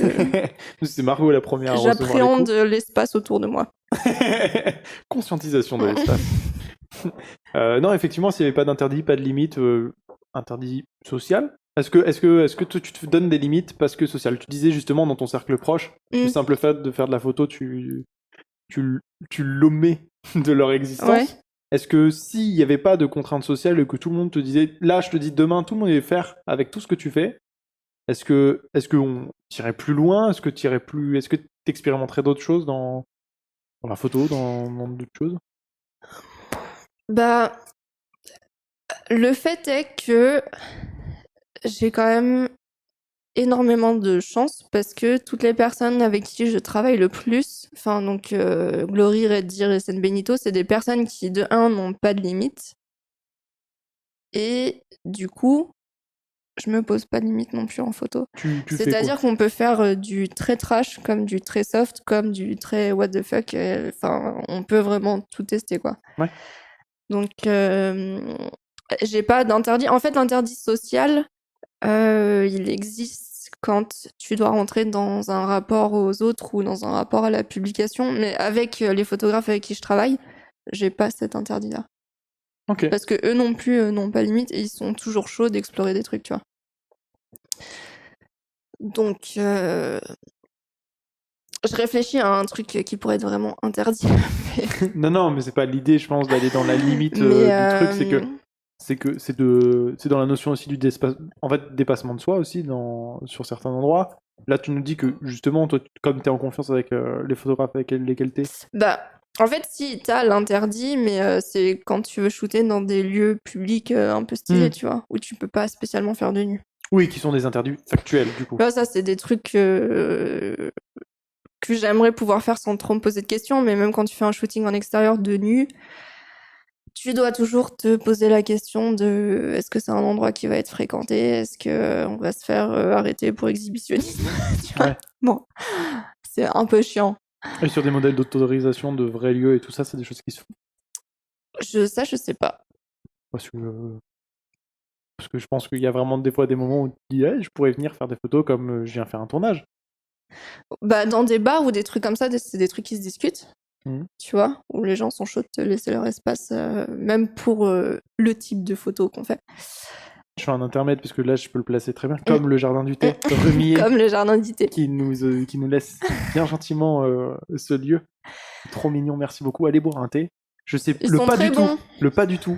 Thé glacé qui vient de sortir. Je crois il est sorti avant-hier. Ah ouais? Et il est vraiment pas mal. Ah bah non, bois le tien. Il y a Margot qui me propose son thé parce que j'ai plus rien. Eh ben écoute, je prends ton verre. Allez, vas-y, je me permets. Voilà. Petite pause interlude, je pique un verre. Alors. Ah bah oui, ah bah non.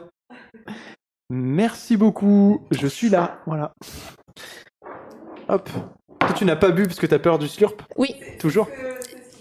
La peur du slurp. J'ai peur du slurp et de la déglutition parce que, en fait, tous les bruits de bouche me dégoûtent. Ça me donne envie de frapper les gens.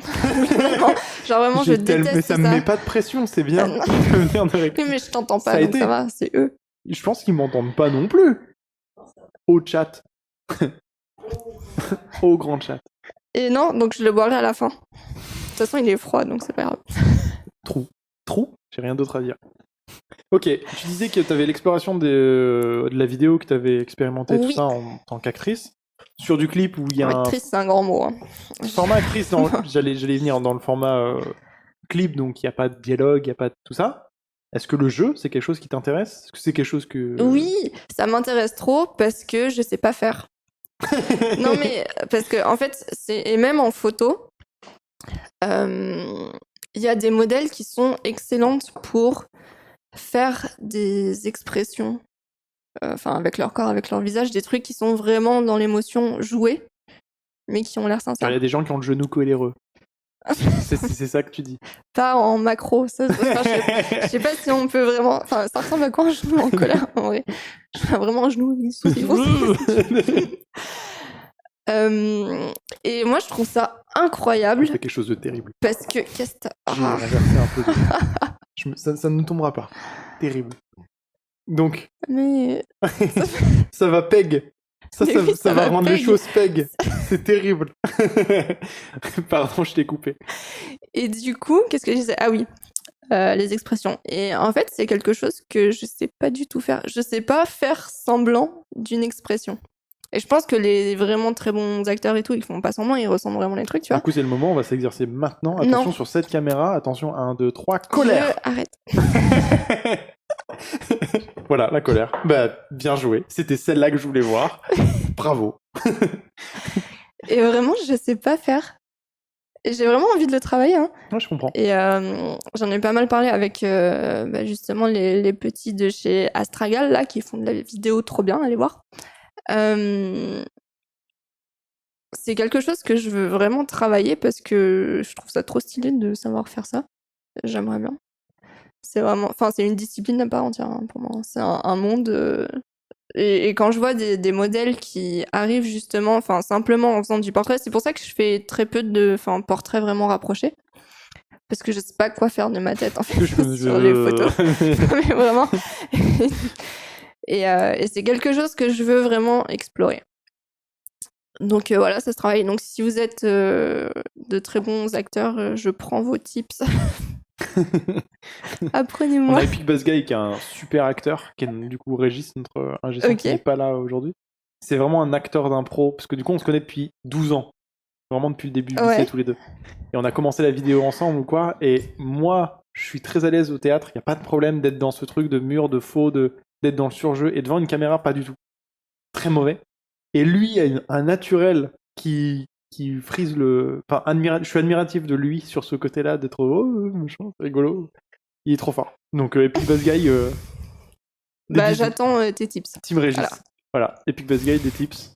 On va faire l'instant jeu d'acting de la part de Régis. J'espère que le chat vous allez bien. Si vous avez des questions, n'hésitez toujours pas. Oui. S'il y a des sujets que vous voulez qu'on aborde, qu'on n'a pas abordé, ou on n'est pas allé assez profondément dans certains sujets et tout ça, j'ai vu que tu avais fait une story pour demander un peu s'il y avait des questions. Oui, mais il me parle pas. Les gens, ils veulent pas converser. Si, il y a Evalrine qui avait posé des questions, mais je crois qu'il les a posées là aussi. D'accord. Très bien. Il parlait du slut shaming, mais on en a un petit peu parlé. On en a un peu parlé, ouais. peu en Sur le surface, fait, mais- ouais, sur le fait d'être shamé. Moi, je suis toujours mal à l'aise vis-à-vis de ça, dans l'existence de ce truc-là, parce que déjà, je le vis pas. Donc, c'est compliqué pour moi d'en parler ou d'y mettre. Je suis témoin de très loin et je ne vois rien comme 95% des hommes là-dessus. Et en même temps, il y a ce truc de. On y donne du crédit à ce truc-là, mais il faut en parler parce que c'est très très grave. Et je suis toujours sur une espèce de truc glissant de je ne sais pas trop comment. Moi, je ne peux pas en parler. C'est pas possible pour moi. Tu vois, de Mais dire, c'est-à-dire bah oui, ça glissant existe. sur quoi? Parce que tu voudrais en parler, mais tu te sens pas légitime d'en parler parce que Bah, parce que déjà, je le vis pas. En fait, moi, je suis assez partisan de. Genre, les typiquement, par concernés exemple, parlent. je quoi. n'irai pas voir un tatoueur pas tatoué. Ouais. Tu vois ce Je que je veux vois. dire? Je suis assez partisan de ça dans la vie de tous les jours. Donc, du coup, bah, je le vis pas. Donc voilà. Pour être Twitcher et streamer et des fois avoir des gens random qui viennent t'insulter, moi, une personne qui me parle mal, je suis pas bien. Instantanément. Ah ouais? Et je suis vide. C'est-à-dire que il y a... Non mais c'est vrai, il y a le stream d'hier, vraiment je stream tranquille, je suis quasi tout seul, il n'y a pas beaucoup de gens. Il y a une personne qui est vive, mais vas-y, viens te battre. Tu vois, j'étais en mode, mais gros, je ne comprends pas, tu vois. Et juste ça, de mal lui parler, de lui avoir répondu et de l'avoir ban, pendant 2 heures, il y a eu un voile dans ma tête de putain, j'ai ban quelqu'un. Je me suis énervé avec quelqu'un et dans une remise en question de trucs, alors que vraiment juste, c'est quelqu'un qui est venu et fait hey, salut, nique ta mère. Donc, ouais. c'est un mauvais être humain. Et vraiment, moi, j'ai un rapport à ça qui est. Enfin, je me mets un truc là-dessus, donc j'imagine même pas tu vois, l'échelle de ce que toi tu vis et d'autres personnes vivent là-dessus. Je ne peux pas le comprendre. Parce qu'en plus, mon seuil de tolérance est méga bas là-dessus. Donc toi, comment tu... Bah, tu l'as dit, tu t'enquais beaucoup et tu te Comment préparais. tu le vis? C'est génial. J'adore. Vraiment, Bah, j'adore. vraiment, c'est ce que je J'en préfère. demande de plus, quoi, mais bon. Bah, ça rejoint un peu ce qu'on disait tout à l'heure, c'est que malheureusement, mais t'as même pas besoin de poser nu hein, pour subir Non. du slut shaming. Hein, donc vraiment, Non. juste si t'es une personne identifiée femme qui a un physique qu'on identifie à une femme dans les standards, parce que ça reste quand même très standardisé ce genre de truc. Tu vas subir potentiellement du slut shaming. Après, non, bah c'est chiant, mais en fait, ça dépend encore de ton niveau de sensibilité et malheureusement, tu finis ou tu finis pas et ça se passe mal par te blinder quoi. Parce que c'est des trucs que t'entends tout le temps partout. Mais t'as une forme de slut shaming très basique où tu te fais insulter et t'es là bon bah ok c'est pas très original. Ah, il y a le slut shaming innovant. L'évolution, Au-dessus. tu vois, D'accord. un peu shiny et tout, où vraiment Celui-là, il est doré. on va. Enfin, moi, je me souviens d'un message d'une personne et ça m'avait touchée parce que je suis sensible à ce genre de questions parce que c'est des choses que j'ai pensé de moi, etc. Et qu'on m'a beaucoup répété, mais qui m'avait envoyé genre un pavé pour m'expliquer que en gros comment je vivais le fait qu'il y avait potentiellement aucune personne qui aurait envie d'apprendre à me connaître sur le plan sentimental. Par le simple fait que tu faisais des photos. Parce que je montrais déjà tout et qu'il n'y avait plus rien à voir. En gros, D'accord, le texto, c'était ça. très bien. Et je me souviens que sur le moment, ça m'a fait trop mal. Bah ouais. Parce que c'est... encore une fois, on parle du rapport au corps et du fait que tu as une objectification directe du corps de la femme dès que t'es gamine. Hein. Et du coup, t'es tout le temps rapporté à ça. C'est la seule chose que t'as, tu vois. Et j'ai eu des comportements en tant que femme qui est rentrée volontairement dans des standards, etc., pour être acceptée dans une place standardisée de femme cis, tu vois. De moi-même me rapporter uniquement à l'image que je renvoie en tant que femme cis. Et du coup, je me souviens, ça m'avait énormément touchée. Je lui avais répondu un pavé aussi, etc. Et au final, le mec s'était excusé en mode bah, c'est pas vraiment ce que je voulais dire, mais c'est vrai que maintenant que tu le dis, c'était un peu violent. Cool. Et c'est plus, ça, c'est des trucs qui me touchent plus que simplement le fait de me faire insulter. Parce que bon, ça c'est. Oui, c'est jamais agréable, mais bon. Il n'y a rien à répondre. Ouais, non. C'est bon. Mais c'est plus cette espèce de slut shaming un peu insidieux où c'est pareil quand j'ai fréquenté certains hommes cis sur le plan sexuel et émotionnel où en surface ça se passait bien, mais en fait quand tu discutes avec la personne, tu te rends compte que elle assume pas le fait de fréquenter quelqu'un comme toi à cause de cette image que tu renvoies. Et que t'es juste l'accessoire du moment et voilà, tu vois. Et c'est ce genre de truc vraiment incrusté qui est beaucoup plus violent, en tout cas dans mon expérience, que le slut shaming où tu te fais traiter de tous les noms dans la rue parce que tu portes une jupe, tu vois. T'as cette forme-là qui est beaucoup plus insidieuse et même quand tu parles de ce que tu fais et que les gens portent tout de suite un jugement sur ton comportement ou sur comment tu te comporterais vis-à-vis de tes partenaires émotionnels ou quelle relation t'entretiens avec les gens, etc. C'est plus ces trucs-là qui sont violents parce que c'est moins... Enfin, c'est plus en profondeur, tu vois. Donc voilà, soyez bienveillants. De toute façon, c'est le devoir même. On s'évertue dans le chat à en parler. Moi, je suis très partisan. J'ai vu ta question, Margot. Tu peux baisser ta main. Il y en a plein des questions. D'accord, trop bien. Merci beaucoup. Je suis beaucoup dans la conscientisation des émotions, de conscientiser de. Je peux enlever mes chaussures? Mais tu peux enlever tes chaussures, bien sûr. Ah là, je suis un peu moins chaud parce que je suis fatigué, parce que machin. J'aime beaucoup. Enfin, pour moi, c'est ça déjà la base du truc. Pour se dire, typiquement, on faisait la blague de Margot, j'espère que t'as mangé, parce que Margot est bougon quand elle n'a pas mangé. Mais je comprends. Hein. Et qu'elle a peu dormi, donc elle est fatiguée. Et donc elle me l'a dit, et du coup je sais que je dois tanker un peu plus, et que socialement je dois être un peu plus sympa. Là ça va, elle sourit de ouf, elle est très contente. Voilà, alors on va prendre les quelques questions qu'il y a. Alors, juste pour rebondir un peu comment on entend. Il y a Evaline des Cités qui disait que justement c'était hyper important de soutenir les gens qui nous font n'importe d'ailleurs. Et parce qu'il y a beaucoup de commentaires haineux, donc c'est important aussi de montrer le soutien. Oui, c'est important de montrer le soutien, et puis effectivement. Et après, c'est vrai qu'on ne pense pas assez de ça. Ben, j'allais y venir. Il y a plus de gens qui se permettent des commentaires haineux ou d'insulter que les gens qui apprécient le travail qui vont se retenir et qui ne vont pas forcément dire. Et après, il y avait Attends, je te coupe juste 2 secondes là-dessus et on aura la question de Rémi PNR. Et en plus, il y a un autre rapport humain qui est très bête, c'est que pour 10 commentaires positifs, le 1 négatif reste bien plus présent. Ouais, malheureusement. Que le reste. Donc en plus, on a vraiment une culture d'auto-sabordation.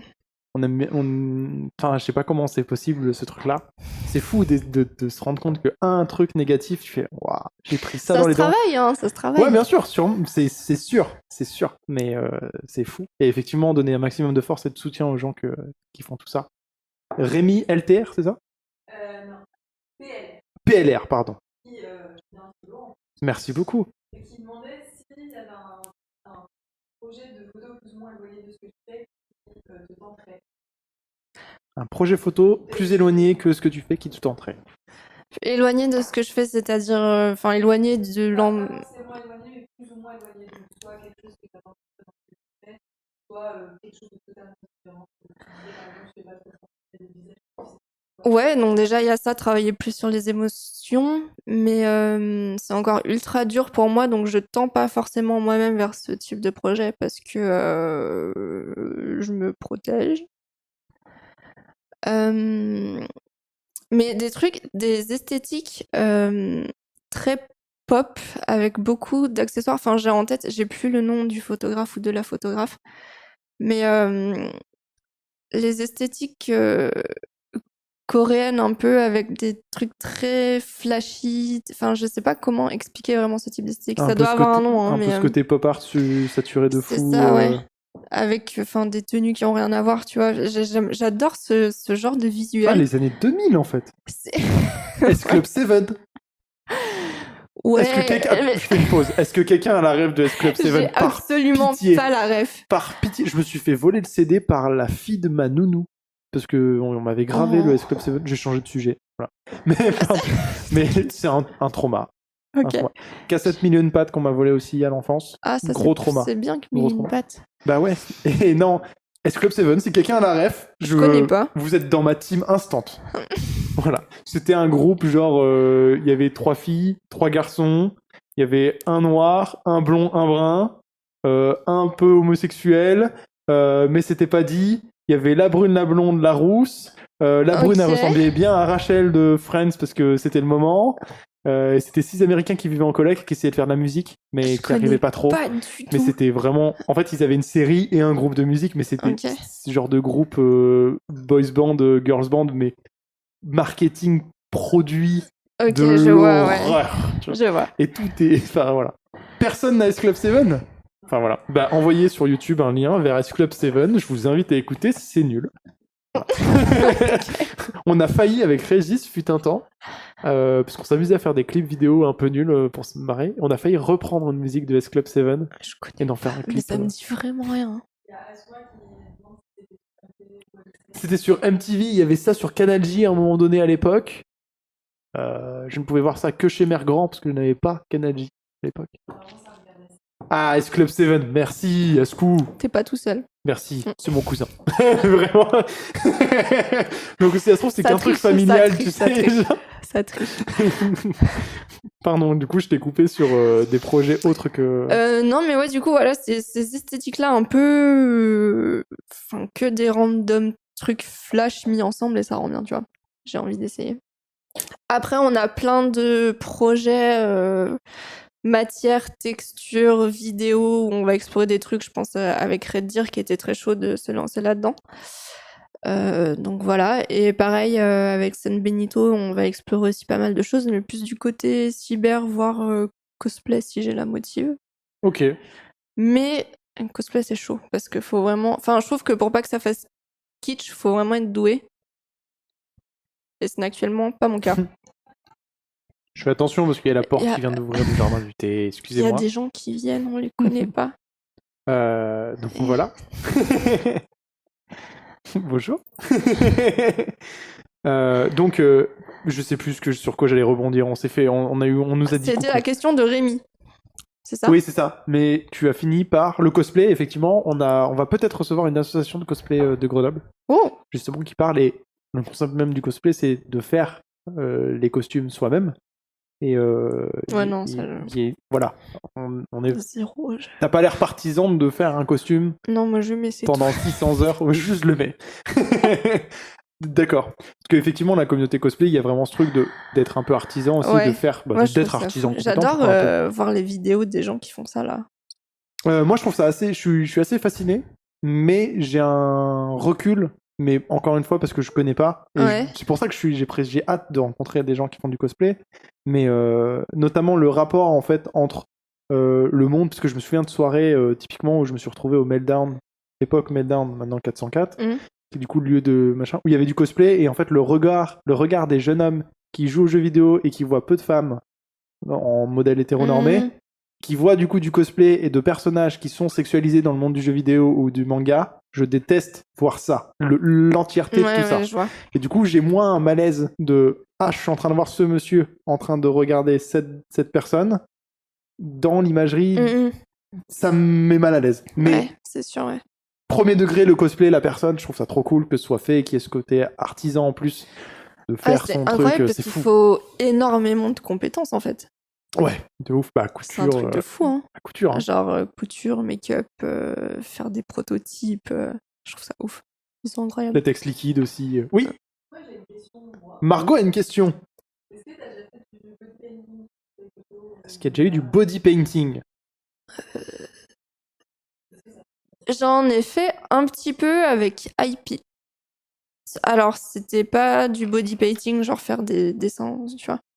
C'était vraiment juste C'était pas un de la tigre peinture où on voilà. patauge, tu vois. C'était très fun. C'est froid. Ouais, mais j'aimerais essayer aussi. Mais en fait, il y a plein de trucs que j'ai envie d'essayer et que j'essayerai. Hein, donc, mais t'as plusieurs types de comment utiliser la peinture. Ça peut être du body painting très brut où tu vas dessiner quelque chose et le corps va être un outil pour ce dessin-là. Mais aussi pour faire passer des messages. J'avais par exemple, on a un projet avec un artiste qui s'appelle Karim de Toulouse. Et il voudrait travailler justement sur l'aspect body painting, mais utiliser le corps pour faire passer des messages. Notamment, on parlait des violences sexistes et sexuelles. Et par exemple, peindre sur le corps ce qu'on peut entendre en tant que femme ou en tant que modèle ou des mauvaises expériences, tu vois, une forme d'exorcisme de Ouais. ce qui s'est passé, etc. Donc ça peut être aussi une expérience hyper intéressante. Il y a plein de choses à faire avec la peinture. Donc j'en ai fait avec iPit un petit peu, mais j'ai pas poussé le concept plus loin pour l'instant. Ouais, je l'ai dit, je l'ai pas osé faire la pub pour Steels, mais effectivement, Steels fait du body painting et fait des Et dessins bah sur pourquoi corps. pas. Et elle a fait un travail avec un photographe et une danseuse où ils ont fait ça. Oh, trop beau. Ouais, c'était cool, c'était rigolo.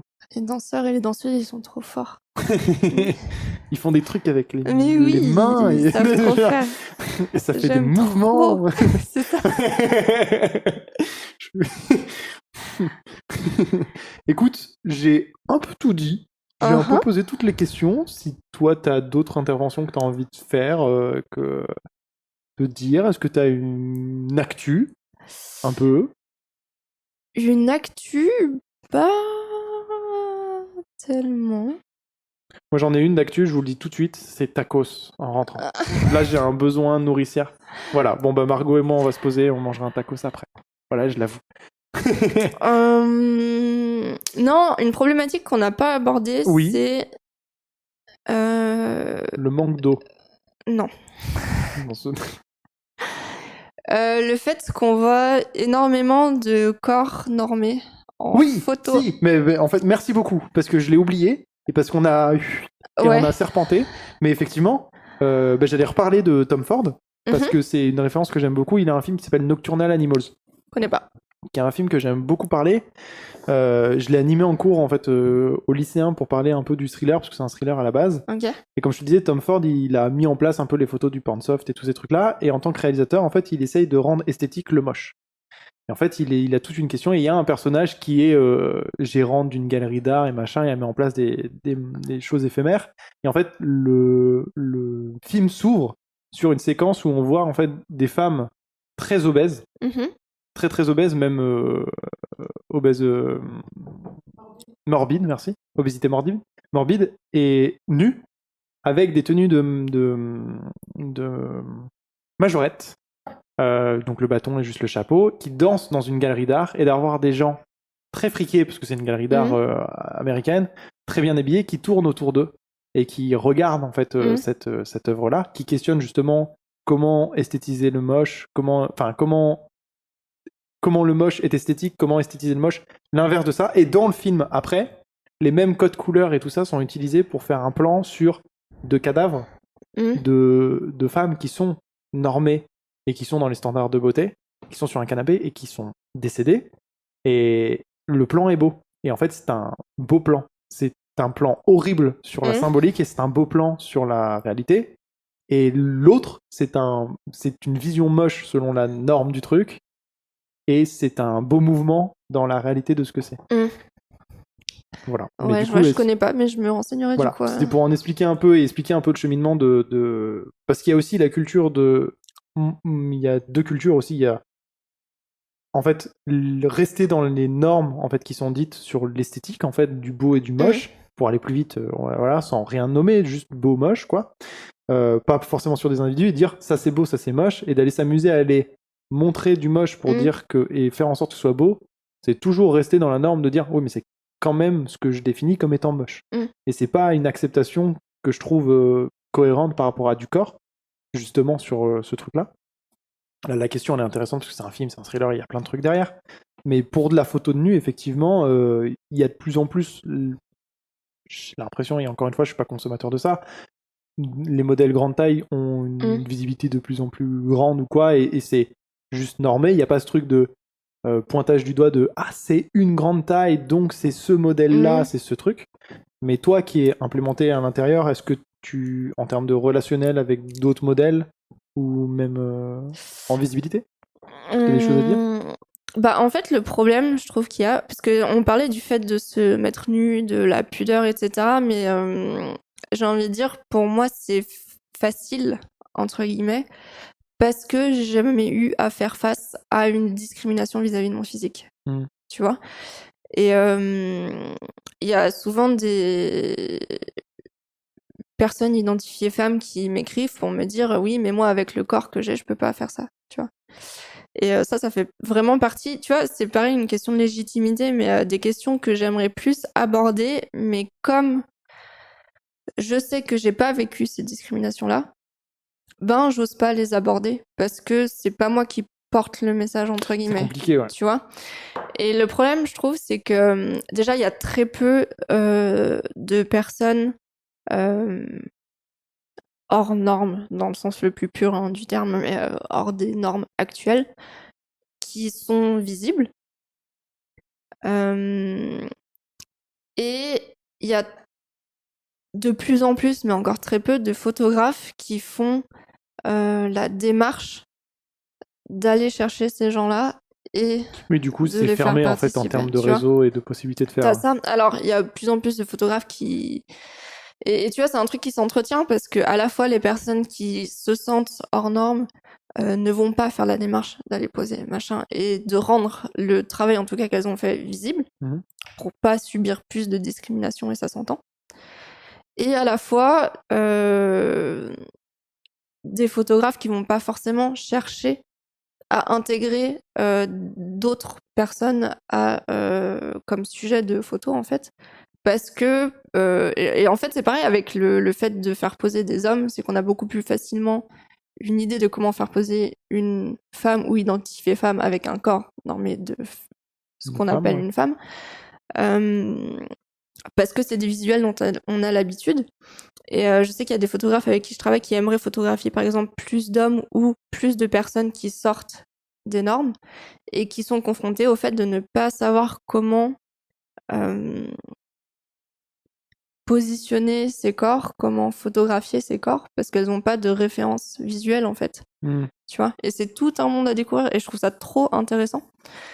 Et donc du coup, si vous êtes des personnes qui sont considérées hors normes et qui souhaitez poser, sachez qu'il y a beaucoup de photographes bienveillants à Grenoble que je connais qui seraient ravis de vous prendre en photo, sans forcément que ce soit publié, mais ne serait-ce que pour vous, quoi. Que ce soit dans un processus d'accompagnement, d'apprentissage aussi de la part des photographes aussi sur ça, et même d'apprentissage pour vous là-dessus. C'est ça. Et le truc aussi, c'est que très souvent, quand j'essaye du coup de m'informer sur le fat shaming, et j'ai des personnes autour de moi qui sont assez bienveillantes, qui subissent ces discriminations-là et qui font la démarche aussi de m'aider dans mon éducation là-dessus. J'ai complètement oublié ma phrase. J'ai un blanc total. Ah non, qu'est-ce que je voulais dire ? Oui, et en gros... Non, j'ai oublié. C'est parti, définitivement. Beaucoup de gens qui subissent du fat shaming. Ouais. Ah oui, voilà, c'est ça. C'est que, en fait, quand je vois des comptes de modèles qui sortent un peu des normes, euh, que ce soit des modèles trans ou des modèles qu'on dit grande taille, ou enfin, tu vois, ben, en fait, très souvent, leur travail photographique est résumé par une communauté au fait que ce soit des mannequins grande taille ou au fait que ce soit des mannequins trans, etc. Mhm. Et en fait, je trouve ça trop dommage parce qu'on oublie du coup l'aspect visuel et photo et il reste uniquement l'aspect porteur d'un Identitaire. message, tu vois. Puis ouais, mais en fait, c'est aussi même le problématique de tout le cheminement qu'il y a dans l'évolution aussi de penser de ça, c'est que en fait, on peut pas être dans la banalisation du truc tant que c'est pas mis en place. C'est ça. Et en fait, c'est le cheminement dans 30 ans, où en fait, si tout s'est bien passé, il y a une banalisation de tout et tout est implémenté là-dedans. Mais effectivement, en fait, il y a un peu ce paradoxe-là de j'ai envie de faire de la photo, mais je suis identifié par ça, donc je suis dans ce carcan-là. C'est ça. Et donc je ne suis consommé que par des gens qui aiment ce carcan-là, et du coup qui créent une communauté, mais c'est déjà cool que ça existe et qu'il y ait des communautés qui se lancent cool. et que ce soit fait. Mais effectivement, c'est frustrant quand à titre personnel et spectateur, et en plus créatrice aussi que t'es, c'est de vouloir aller plus loin, de dire bah, c'est trop cool, mais d'avoir l'engouement de dire ah, c'est bon maintenant, on peut le montrer à tout le monde, ça existe, voilà. Et et passer à l'étape suivante voilà. en fait. Et banalisons la chose sans dire que c'est sans le minimiser, c'est juste de dire ça existe. Voilà, c'est le mot banalisé dans le sens où ça existe. C'est là, c'est présent, c'est tout le monde, c'est cool, c'est trop bien. Donc voilà.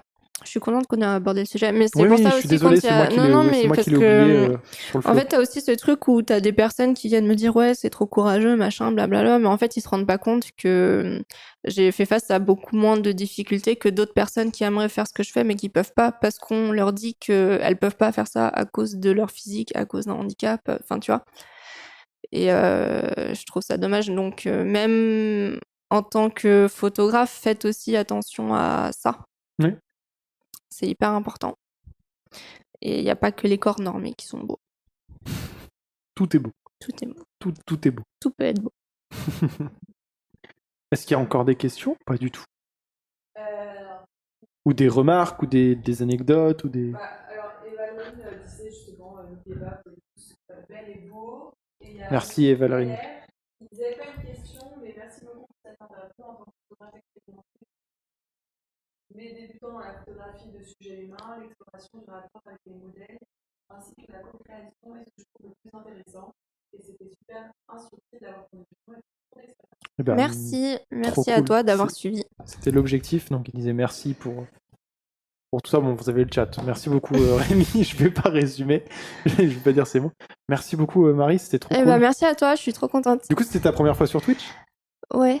Et consommatrice de Twitch de base ou pas du tout ? J'ai regardé un petit peu. C'est San Benito qui m'a introduit à Twitch parce que je connaissais pas du tout. Parce qu'on a une culture à l'heure du temps, c'est prendre des gens qui n'ont jamais utilisé Twitch. Et en fait, je trouve le format trop bien, mais même le format podcast et tout, j'aime trop. Je trouve ça trop bien. Donc j'ai continué à suivre ce que fait les Arcanes. Ah bah c'est gentil, merci beaucoup. Mais j'aime bien. Voilà, est-ce qu'on peut envoyer les liens Instagram de Marie, donc Peaufiner l'amour ?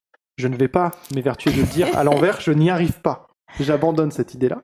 Donc voilà, si vous pouvez envoyer le lien et aller voir, allez vous abonner, allez suivre. Est-ce que Marie peut le faire déjà ? Est-ce que Marie, tu peux t'autonomer à l'envers ? Non, je sais pas le dire. Ah oui, donc en plus. Ah oui, parce que j'avais cet usage de strat qui faisait la maline, genre elle est arrivée de ouf, et j'étais en mode genre oui bah super. Et en fait toi tu peux pas le faire non plus. Non, j'ai jamais essayé. Donc tu ne peux pas t'autonomer. Rio, attends. Ah oui, non, merci je sais Margot. pas. Non, je sais pas, non. Mais parce que j'ai jamais à le dire comme ça.